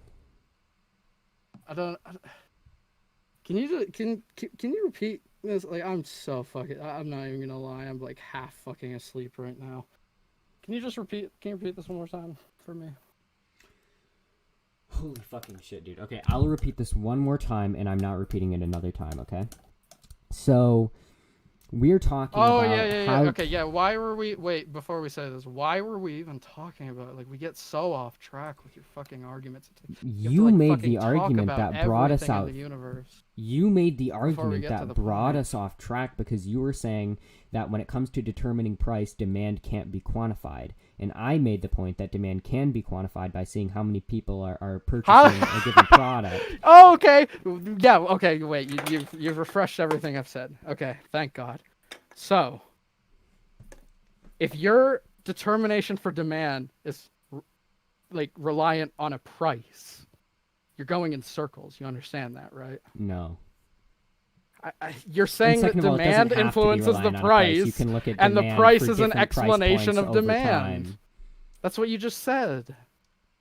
What? So I'm saying that demand is the determinant of price, and price is also the determinant of demand, and that's circular. First of Yes. all, I didn't say that demand is the only determinant of price, so that argument falls. You're the one saying that demand is the only determinant of price. I'm postulating a variable of the cost of production, which means that your argument is actually circular in that way, but my argument is not circular in that way. And also, saying that something relies on reciprocal causation does not mean that it's false. And if it did, your argument would be false, so I don't know why you'd bring that. Okay, you just said I'm making more assumptions. We keep going back to this. How? What more assumptions am I making? I would say you are making more assumptions because you're denying solid logical inference and data which point to the fact that the cost of production is the factor that supply and demand cause prices to oscillate around. You're assuming that demand has an influence on price. You still haven't proven that. You're saying you're that assuming, too. Wait. Just let me finish. You are assuming that demand is based on demand is derived from utility. You still haven't told me how we can quantify that. You don't need you're to. assuming that. Wait. That. Let's go. Let's keep going. You are assuming that labor plays some part in it because there's a correlation. That is an assumption. And you're assuming that supply has any part in this, which again is an assumption. Do you not think that supply plays a role? First of all, I mean, I absolutely fucking do. But okay, I think that supply is a function of demand in my model. I don't know what it is in your model. You haven't talked about it much. All right, so I'll try to explain why you're wrong here. Okay, so you say that I'm assuming that demand is a factor, and I can't quantify the utility or whatever. First of all, that is something that you're assuming as well. First of all. Damn straight. Right, okay. So we're both assuming that. And second of all, I don't agree with your premise that you need to quantify utility. You only have to quantify demand when talking Then about you're what determines making the an price of the. Okay, hold on. Okay, so Oh my goodness, I'm gonna die. okay. So we're both assuming demand. We're both assuming supply. You're saying that I'm wrong because I'm also assuming. Well, wait. I don't know how supply relates to anything in your world, because under my definition, supply is the result of demand. Yes, there is a connection, right? The more demand, the more supply rises up to meet the demand. No. I would just say that on the other end, this is completely irrelevant. Okay, it's completely irrelevant. No, this has no relevance. We're talking about the number of assumptions. No. You're telling me that I'm making more assumptions than I am. The only assumption I'm making is that there is a demand for these things. We have the same explanation of supply. Okay. So we both think that supply rises to meet demand, falls when demand falls. There's a connection there. So therefore, we're only making. So if we're both asserting that there's a connection, we're both only assuming one thing. Okay. So we're both assuming that one thing. You are saying what does that labor because have to do with any of this? I'm trying to get there. Okay. So you're asserting that I'm assuming more things because I'm also postulating that labor plays a role, which is an extra assumption, which makes it less valid by the standpoint of Occam's razor. My position is, and this is backed up by every single philosopher that I've ever heard talk about Occam's razor, is that if I'm making an assumption, if I'm postulating an extra variable, and we have empirical data to suggest that that variable is a relevant variable. We have logical inference. We have, I'll get to the correlation isn't causation, okay? So we have data to suggest, if we have data to suggest that this variable is relevant, if we have logical inference which would suggest that this data or that this variable is relevant, then it takes more assumptions to assert that this variable isn't relevant in spite of all of the data and logic that would bring us to that conclusion. Okay, so let me get this straight. So in your model of Occam's razor, something is more I don't have to make any sound. Assumptions about the labor theory value. I only have to make assumptions about marginalism. Okay, I'm just going to make this very clear. So in your model of Occam's razor, something is more logically sound if it asserts less variables, even if we have data in logical inference to suggest that those variables do exist and are relevant here. No, what I'm saying is that it's an assumption. Right. And you're making more assumptions by dismissing. No, I'm not. Not in terms of mine. The only assumption I have to make. I don't have to make any assumptions about fucking the labor theory of value in order to make assumptions about marginalism. I'm going to try to make the only really assumption clear. I have to make about marginalism is that if you want something more than you want the money, you'll fucking pay for it. I'm going to make this really clear, okay? So, do you believe in quantum mechanics? That was not the fucking question I was expecting. No, it's an analogy, okay? But just roll with it. Oh boy, these go well for you. Do you believe in quantum mechanics? Okay, you do. Okay, great. So do you realize that from like just me and you sitting down, I could be like, well, because quantum mechanics adds a lot of density to our understanding of the world. It contradicts general relativity, which we always thought was true. It adds a lot of like weird things that we otherwise could just postulate don't exist, right? So you could say, I believe in quantum mechanics. And I could say, well, I don't believe in quantum mechanics. And since quantum mechanics adds all these other things into our model of how we understand the universe, it takes more assumptions to assume that all of that quantum mechanics is true. And then you could say rightfully that, well, yes, it does add more factors into the equation. You could say that while it does add more factors into the equation, we have countless scientific studies and we can use our logic to determine that general relativity is true, and therefore it's less valid by Occam's razor to say that general relativity isn't true than it is to say that general relativity is true. quantum mechanics rather, because to say that quantum mechanics isn't true, you have to make all the assumptions that all of these studies are wrong and that all of our logical inference is wrong. So the point that I'm trying to make is that the amount of factors that we postulate as determinants of a given phenomena doesn't directly correlate with the amount of assumptions we are making, because if these factors, we have very sound reason to believe that these factors are relevant, then it takes more assumptions to just dismiss these factors. Do you understand that? Yeah, so the reason that I think you should stay away from analogies in the future is because it's just not analogous at all. I'm sorry. How not? Because you can run tests. And you can run in quantum tests mechanics on the labor theory of value, and people have done it. Yeah, and you can run that tests there is on a correlation. marginalism. No, That's what the fucking pleasure principle is all about, buddy. Running tests on the pleasure principle, you can't derive from any test on the pleasure principle anything about how price is determined. I absolutely fucking can. How? Give me a test on the pleasure principle that determines how price is determined. Yeah, so humans seek pleasure and avoid pain. True.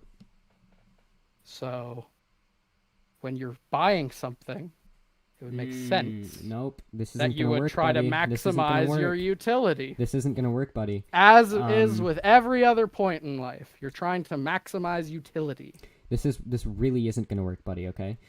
So the problem here is that I said you can run tests on the labor theory of value, meaning that you can run tests that prove that the labor correlation value... does not equal causation. Okay. Sorry, bud. So I'll get to that, okay? So I said, when I say you can especially run tests... when the wine industry exists. So, and it completely destroys your correlation. I already explained that it doesn't, buddy. I'm sorry that you have such a hard time listening. Well, it does okay? between the labor correlation, but yes. When I say you can run tests on the labor theory of value, I say you can run tests on the labor theory of value specifically in how it relates to the determination of price.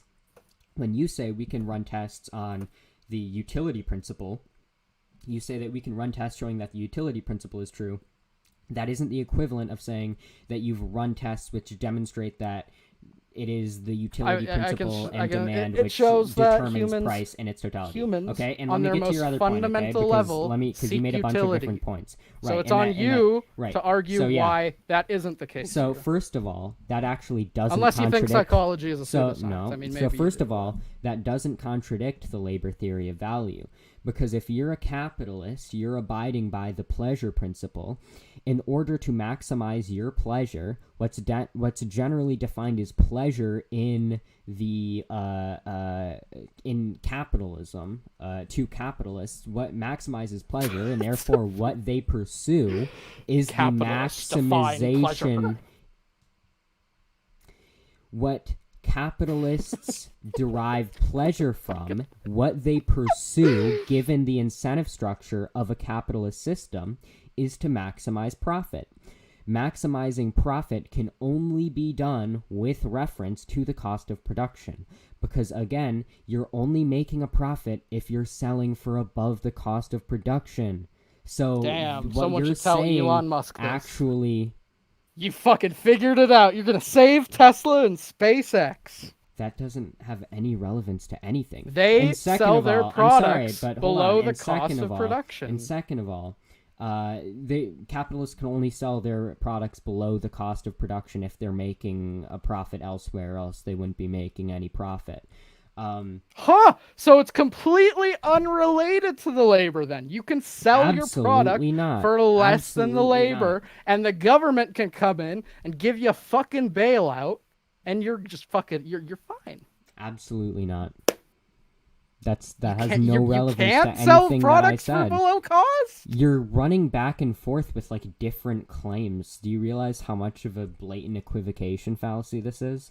I never said that you can't sell for below cost of production. What I said is that in general, price In is general. set with reference In to general. the cost of production. Ignore all the because- times when it doesn't work. In general.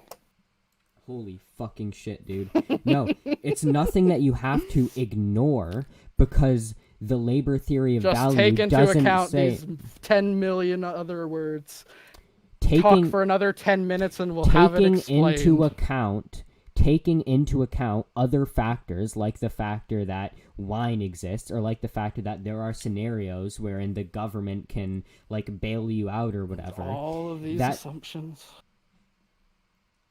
Okay, I'm going to try to explain this as much as possible, okay? So, okay, let's back up here, okay?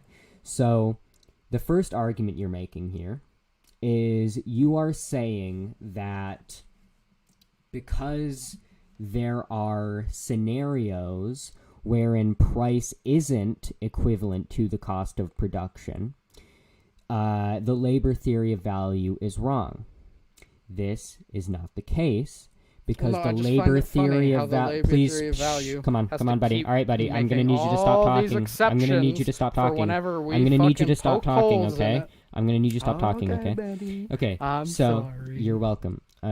Thank you. Fucking tired.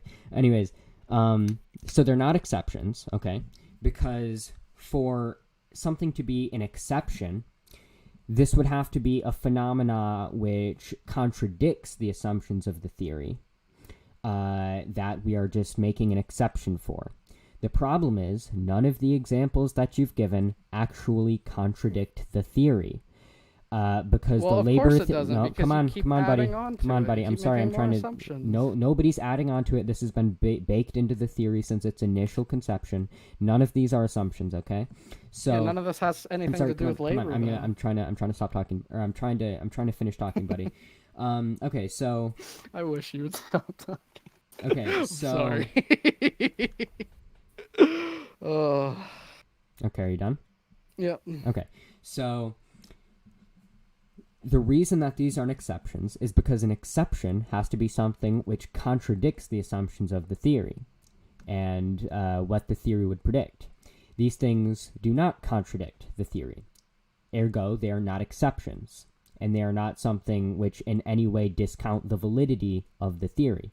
Because the only way that you could say that these things contradict the theory were if the theory predicted that labor value is always, in cost of production rather, is always going to be equivalent to the price of something, which is not what the theory predicts. So these aren't exceptions. These don't contradict the theory in any way. These are not good arguments or relevant or at all solid critiques of the labor theory of value. They perfectly fit within the labor theory of value.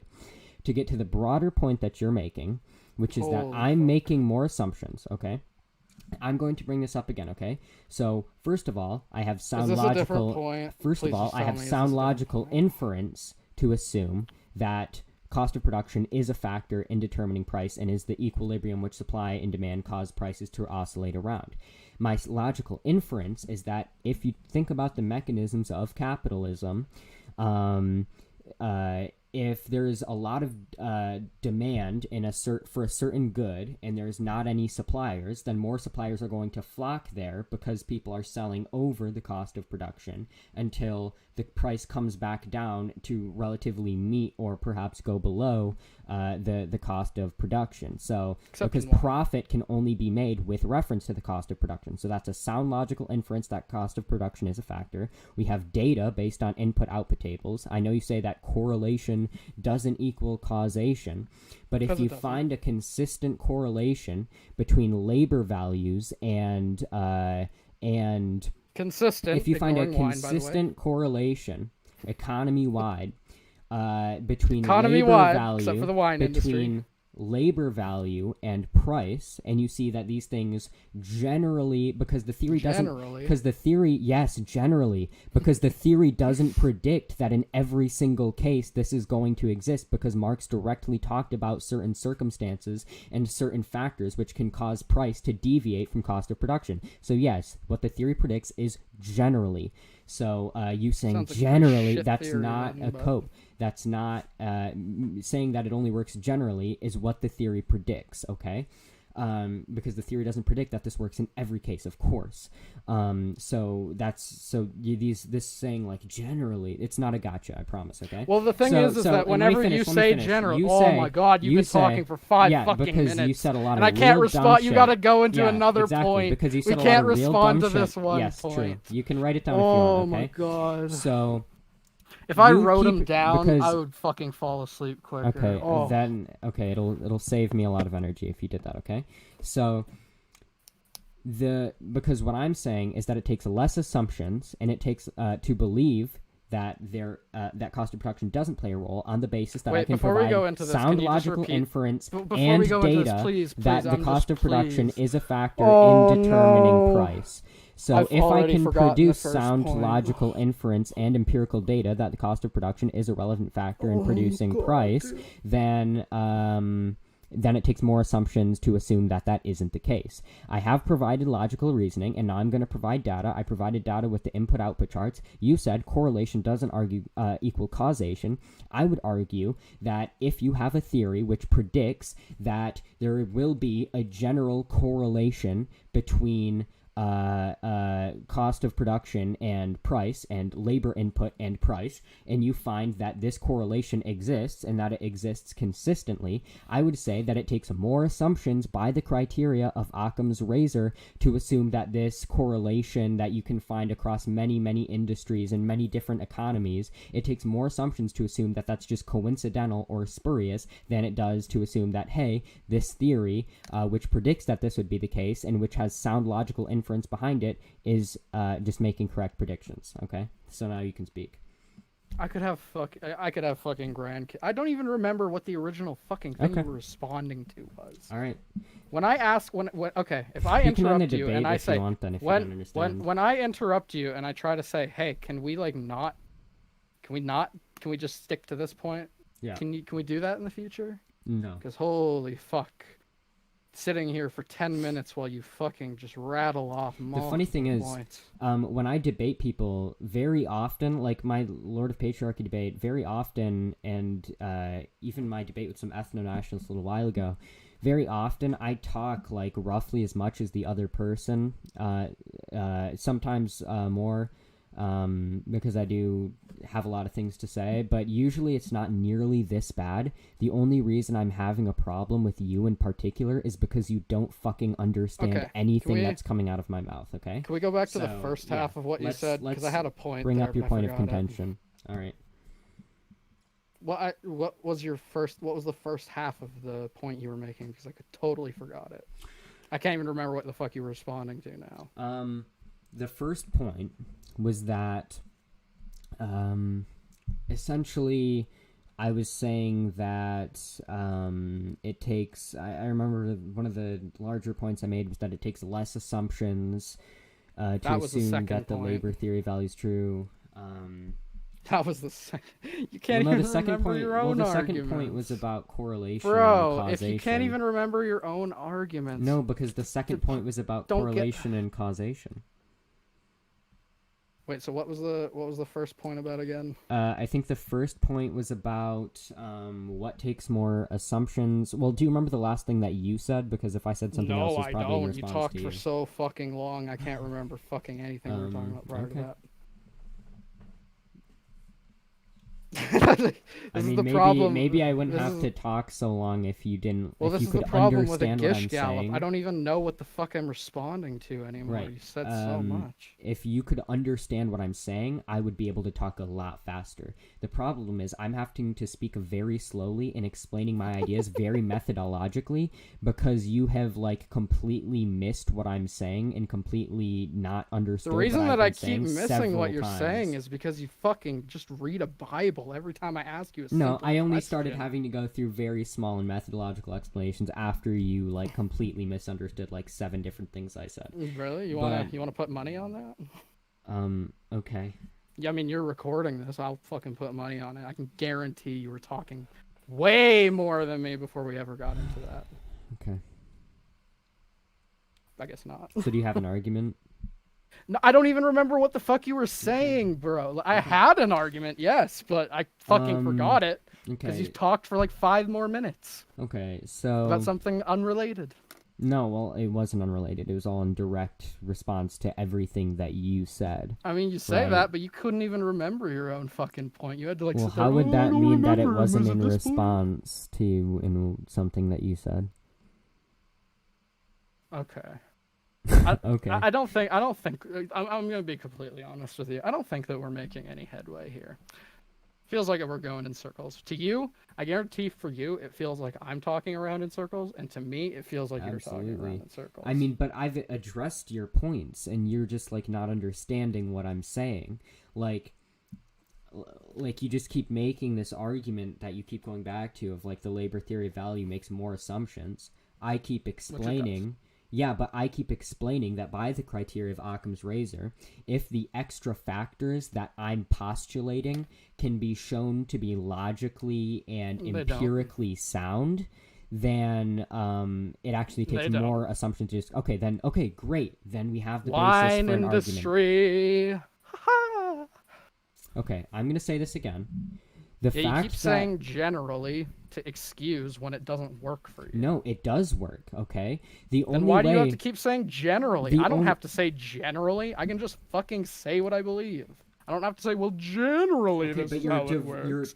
But you have to take into account all these other factors before we can get to that point. I don't have to do any of that. I just have to say, if you want that more than you want the money that it costs, you'll make the transaction. The problem is you're stripping the term generally of all context. Because I'm just saying, when I'm saying generally, the fact that you I'm have not to make saying a point that generally the labor theory of value works. Yeah, the fact that you have to say generally the first place is a failure. No, it's not. I don't have to say generally. I can say in every circumstance that you could possibly think of. I could say that too. That's why I said you're devoiding my use of generally. Well, no, you have to say generally. Please be quiet. You've had to say generally so many times in this argument. Okay. Are you done? Can I please try to explain what I'm saying here?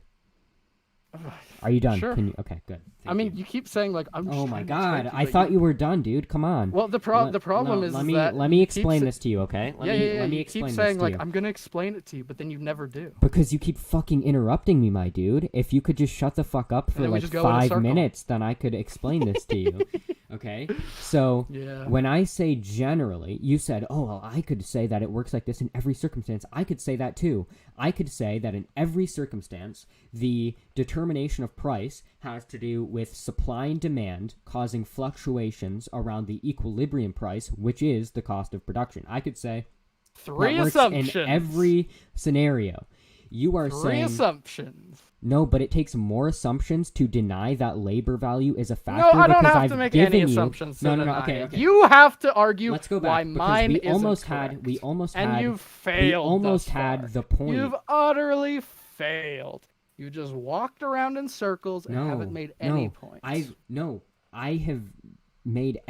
have cogently responded to every single fucking thing you've said. I don't know how you keep not understanding what I'm saying, okay? So we almost had the point for an argument here, okay? So earlier, you said it takes more assumptions. You keep saying that. It takes more assumptions. And when I was just responding to you, you pivoted away from the actual discussion from saying, well, it takes more assumptions.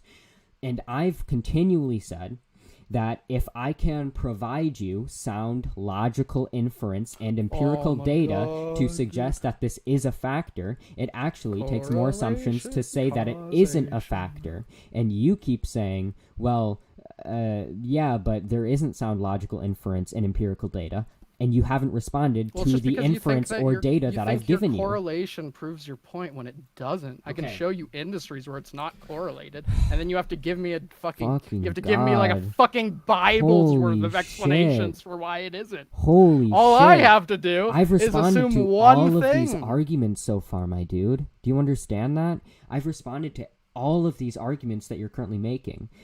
When you say, like, I well, know, I think we're both and talking in circles. the no, arguments buddy, you've made contain more assumptions than mine. Right. No, you are talking in circles, okay? Because I keep responding to your points, and then you keep repeating them without responding to my responses. If my responses are incorrect, okay, that's fine, but that doesn't change the fact that you haven't responded to them and thus are not actually debating. So my point is, so I think I've okay. I think I've demonstrated I'm going quite to give well you. that these are variables. No, I'm going to give you the central disagreement and talk about how you haven't disproven the central argument, okay? Okay, try to do it in less than 5 minutes. I keep saying that it takes more assumptions to assume that a factor isn't a relevant factor if we can show through empirical data and logical reasoning that it is a relevant factor. And I have given you... Do you want me to explain it to you again? Do you want me to explain it to you again? Because I've explained it 3 times, okay? Here is the 80th time of me explaining the sound logical inference. So first of all, the sound logical inference... logical inference. As though saying that makes it sound any more right. Are you done? Yeah, keep... Okay, so... You're the one who's, like... You keep repeating yourself, and I keep bringing up the argument, and then you just run in a circle. No, because you haven't responded We've to been this doing argument. this for like 30 You haven't fucking responded minutes. to this argument because I keep bringing up sound logical inference and empirical data, and you haven't responded to either. Empirical data, correlation. And you haven't. And I responded to your correlation and causation argument, and you never responded to my response. That's why you're talking in circles, and I'm not. What did you say? What did you say about correlation? I responded to your argument about correlation and causation, and you never responded to my response. I gave you sound logical inference. You never critiqued my logical inference. So you're the one talking in circles, okay? Because if anybody's watching this and they want to rewind this, they can see that you keep asking. You tell them to, I keep giving you logical inference and empirical data. You haven't addressed the logical inference. You have addressed the empirical data by saying correlation doesn't equal causation. I've refuted your correlation and causation argument, and you've never responded to that response. So at every level of this discussion, you haven't actually addressed my points. What was the correlation causation argument? Oh my god, he's still postulating. Holy fuck. Just answer the fucking question, kid. I was in the middle of answering your question, okay? When you answered me. So, okay, so try to listen harder. Fuck. Okay. You already got your point out. Answer it. Okay. This is why it takes you this isn't 20 postulating. fucking years I want you to understand. I want you to understand. Because you postulate so fucking much. I want you to understand that this isn't postulating. This is me trying to explain to you that you're not actually addressing any of the points that I'm making, okay? So maybe if you could start addressing my points, I wouldn't have to explain to you that you're not addressing my points, dude. It's a simple fix, okay? We can work on it together, okay? You're going to try to respond to my points, okay? We're going to try a little bit harder, all right? So what was the... the correlation causation argument is that you said... correlation doesn't necessarily imply causation. My point is that my argument doesn't rely on the idea that correlation necessarily infers causation. My argument was that if we have a theory which predicts that there is a correlation between input values and final price, if I have a theory based on sound logical inference that would predict that, and then we find that across many economies and across many industries, this except for the wine correlation okay, I'll address the wine industry. We're going in a circle again. I'll address the wine industry. It's a merry-go-round. But again, the problem is I'm not going in a circle, you're going in a circle, because I've addressed your argument about the wine industry about 10 times, and you've never responded to my arguments about the wine industry. So again, it's you going in a circle, because every time you say we're going in a circle, I've actually responded to your arguments, and you're the one who keeps repeating them while not responding to my responses to you. Yeah, because your arguments are circular. No, they're not. What's circular about them? Give me an example of how that I can ask you 2 questions and you go in a circle. But again, for I'm 40 not going minutes. In a circle. But again, I'm not going in a circle. Yes, You're you the one are. Going We've in a been circle talking about the I've same fucking thing for like 40 minutes. That's correct, buddy. But I want you to understand that we've been talking about the same thing because despite the fact that I keep directly addressing your points, you keep repeating them. So it's not me Yeah, because going you're in a not circle. It's addressing you my going points. in a circle, okay?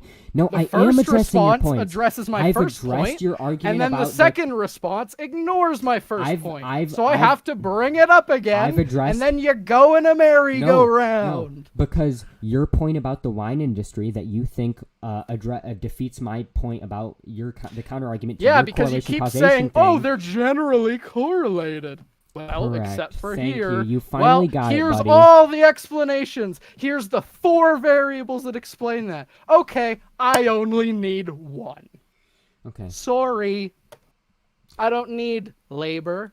I don't need any of that. I don't need exploitation. I don't need any of this to answer the question.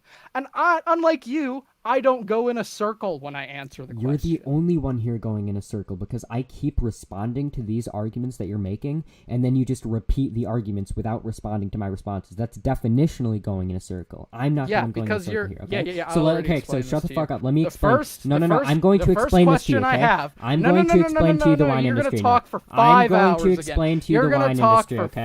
I'm going to explain to you the wine industry, my dude. Your fucking life story anymore, I'm going to explain to you the wine industry, okay? Because you keep bringing this point up about the wine industry.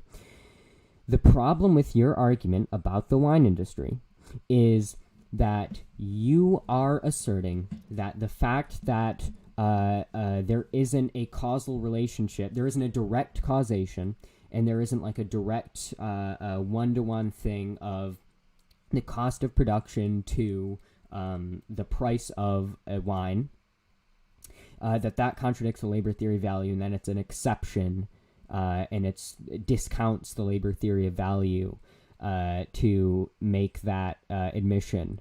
The problem is, the only way that would be an exception, the only way that would contradict the labor theory of value was if it if the labor theory of value asserted that that the price of any given good is always going to be exactly the cost of production. Okay. Supply and demand are coming in hot. What does that mean? I'm so lost at this point. The problem is you're making 3 assumptions. You've been making 3 assumptions this whole time, and it's fucking mind-blowing to me. Okay, but I already explained to you. It's actually mind-blowing that I we spent already an hour on this, and you only admitted to 1, and that took you like 30 minutes on its own. Oh my god. But, okay, the problem is, you keep going back to this argument about assumptions while not addressing the fact that I already gave you logical inference and empirical data which shows that it takes more assumptions to discount the factor of the cost of production. You've made 3 assumptions. Great. I've made 1. Then respond to the fucking argument, my dude, because you keep saying that labor theory of value brings up makes more assumptions than the marginalist theory of value. I keep bringing up how to deny the cost of production, that cost of production plays a role, takes more assumptions than to assert that it does, because we have logical inference and empirical data I don't have to suggest that it is. I don't have to make any assumptions. I don't have to make any assumptions about labor. You have to make No, I don't. Because labor is already included under utility. God. There is utility for labor. Okay.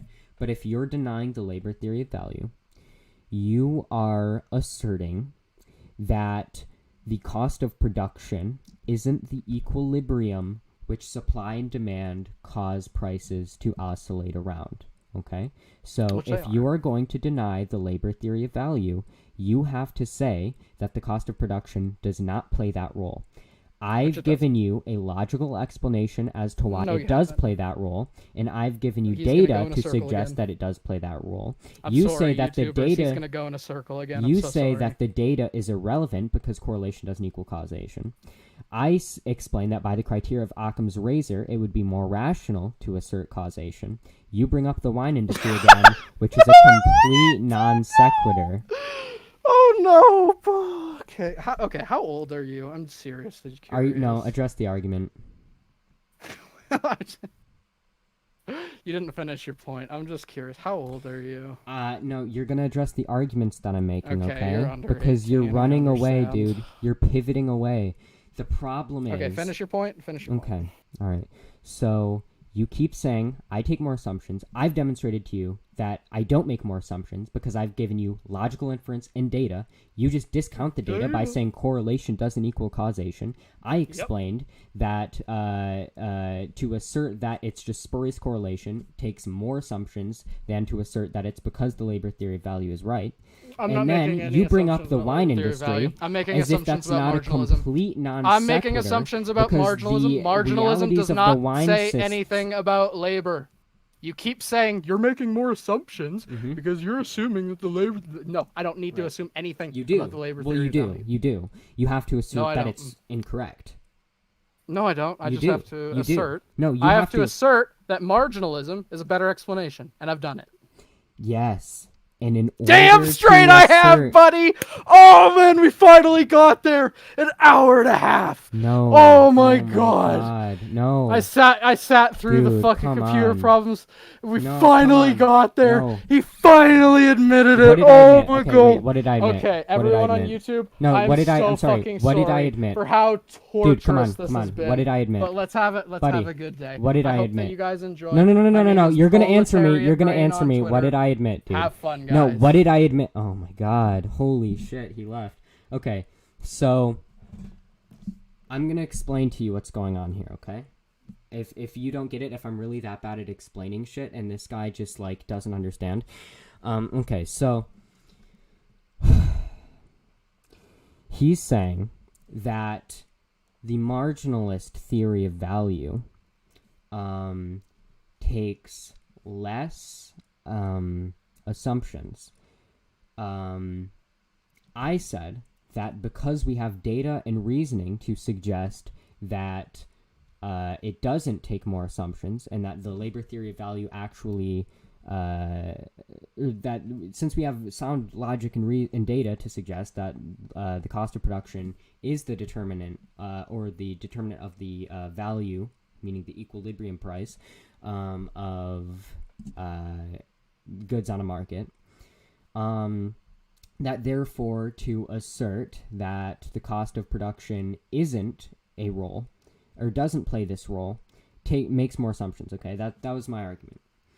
He never refuted the logical inference that I gave, which was that you can only make profit with reference to cost of production, and therefore if the sole motive is profit, then prices are always set with reference to cost of production, and people decide whether they go into an industry or go away from an industry based on whether or not that industry is selling goods above or below the cost of production of the certain goods.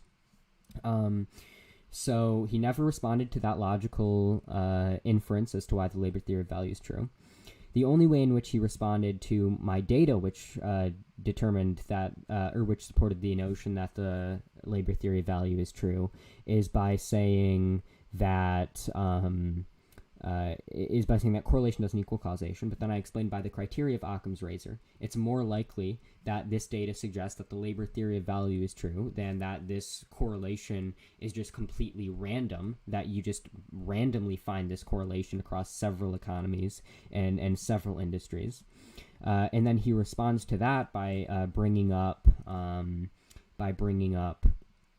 wine, because wine doesn't show a perfect one-to-one comparison where the cost of production determines the exchange value, because in wine there's demand causes the price to oscillate away heavily from the cost of production. The problem with him bringing up wine is that in order for wine to contradict the labor theory of value, that would have to mean that the labor theory of value predicts that in every single case, the cost of production is going to be exactly equal, or that the labor theory of value would have to assert that in every case, demand cannot cause large oscillations away from the cost of production. But that, of course, doesn't contradict the labor theory of value, because the labor theory of value does not assume that demand can't cause prices to largely oscillate away from the cost of production.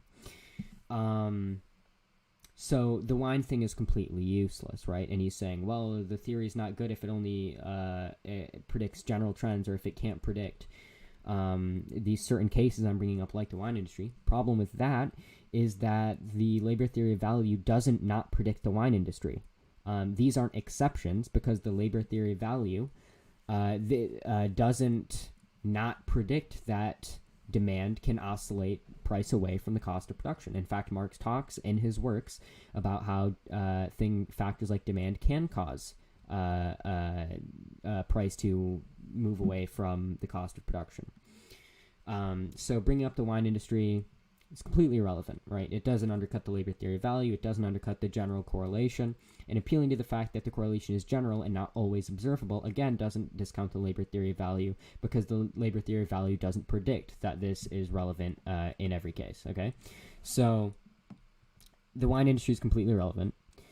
And then his final argument was that, what did he say? He said essentially that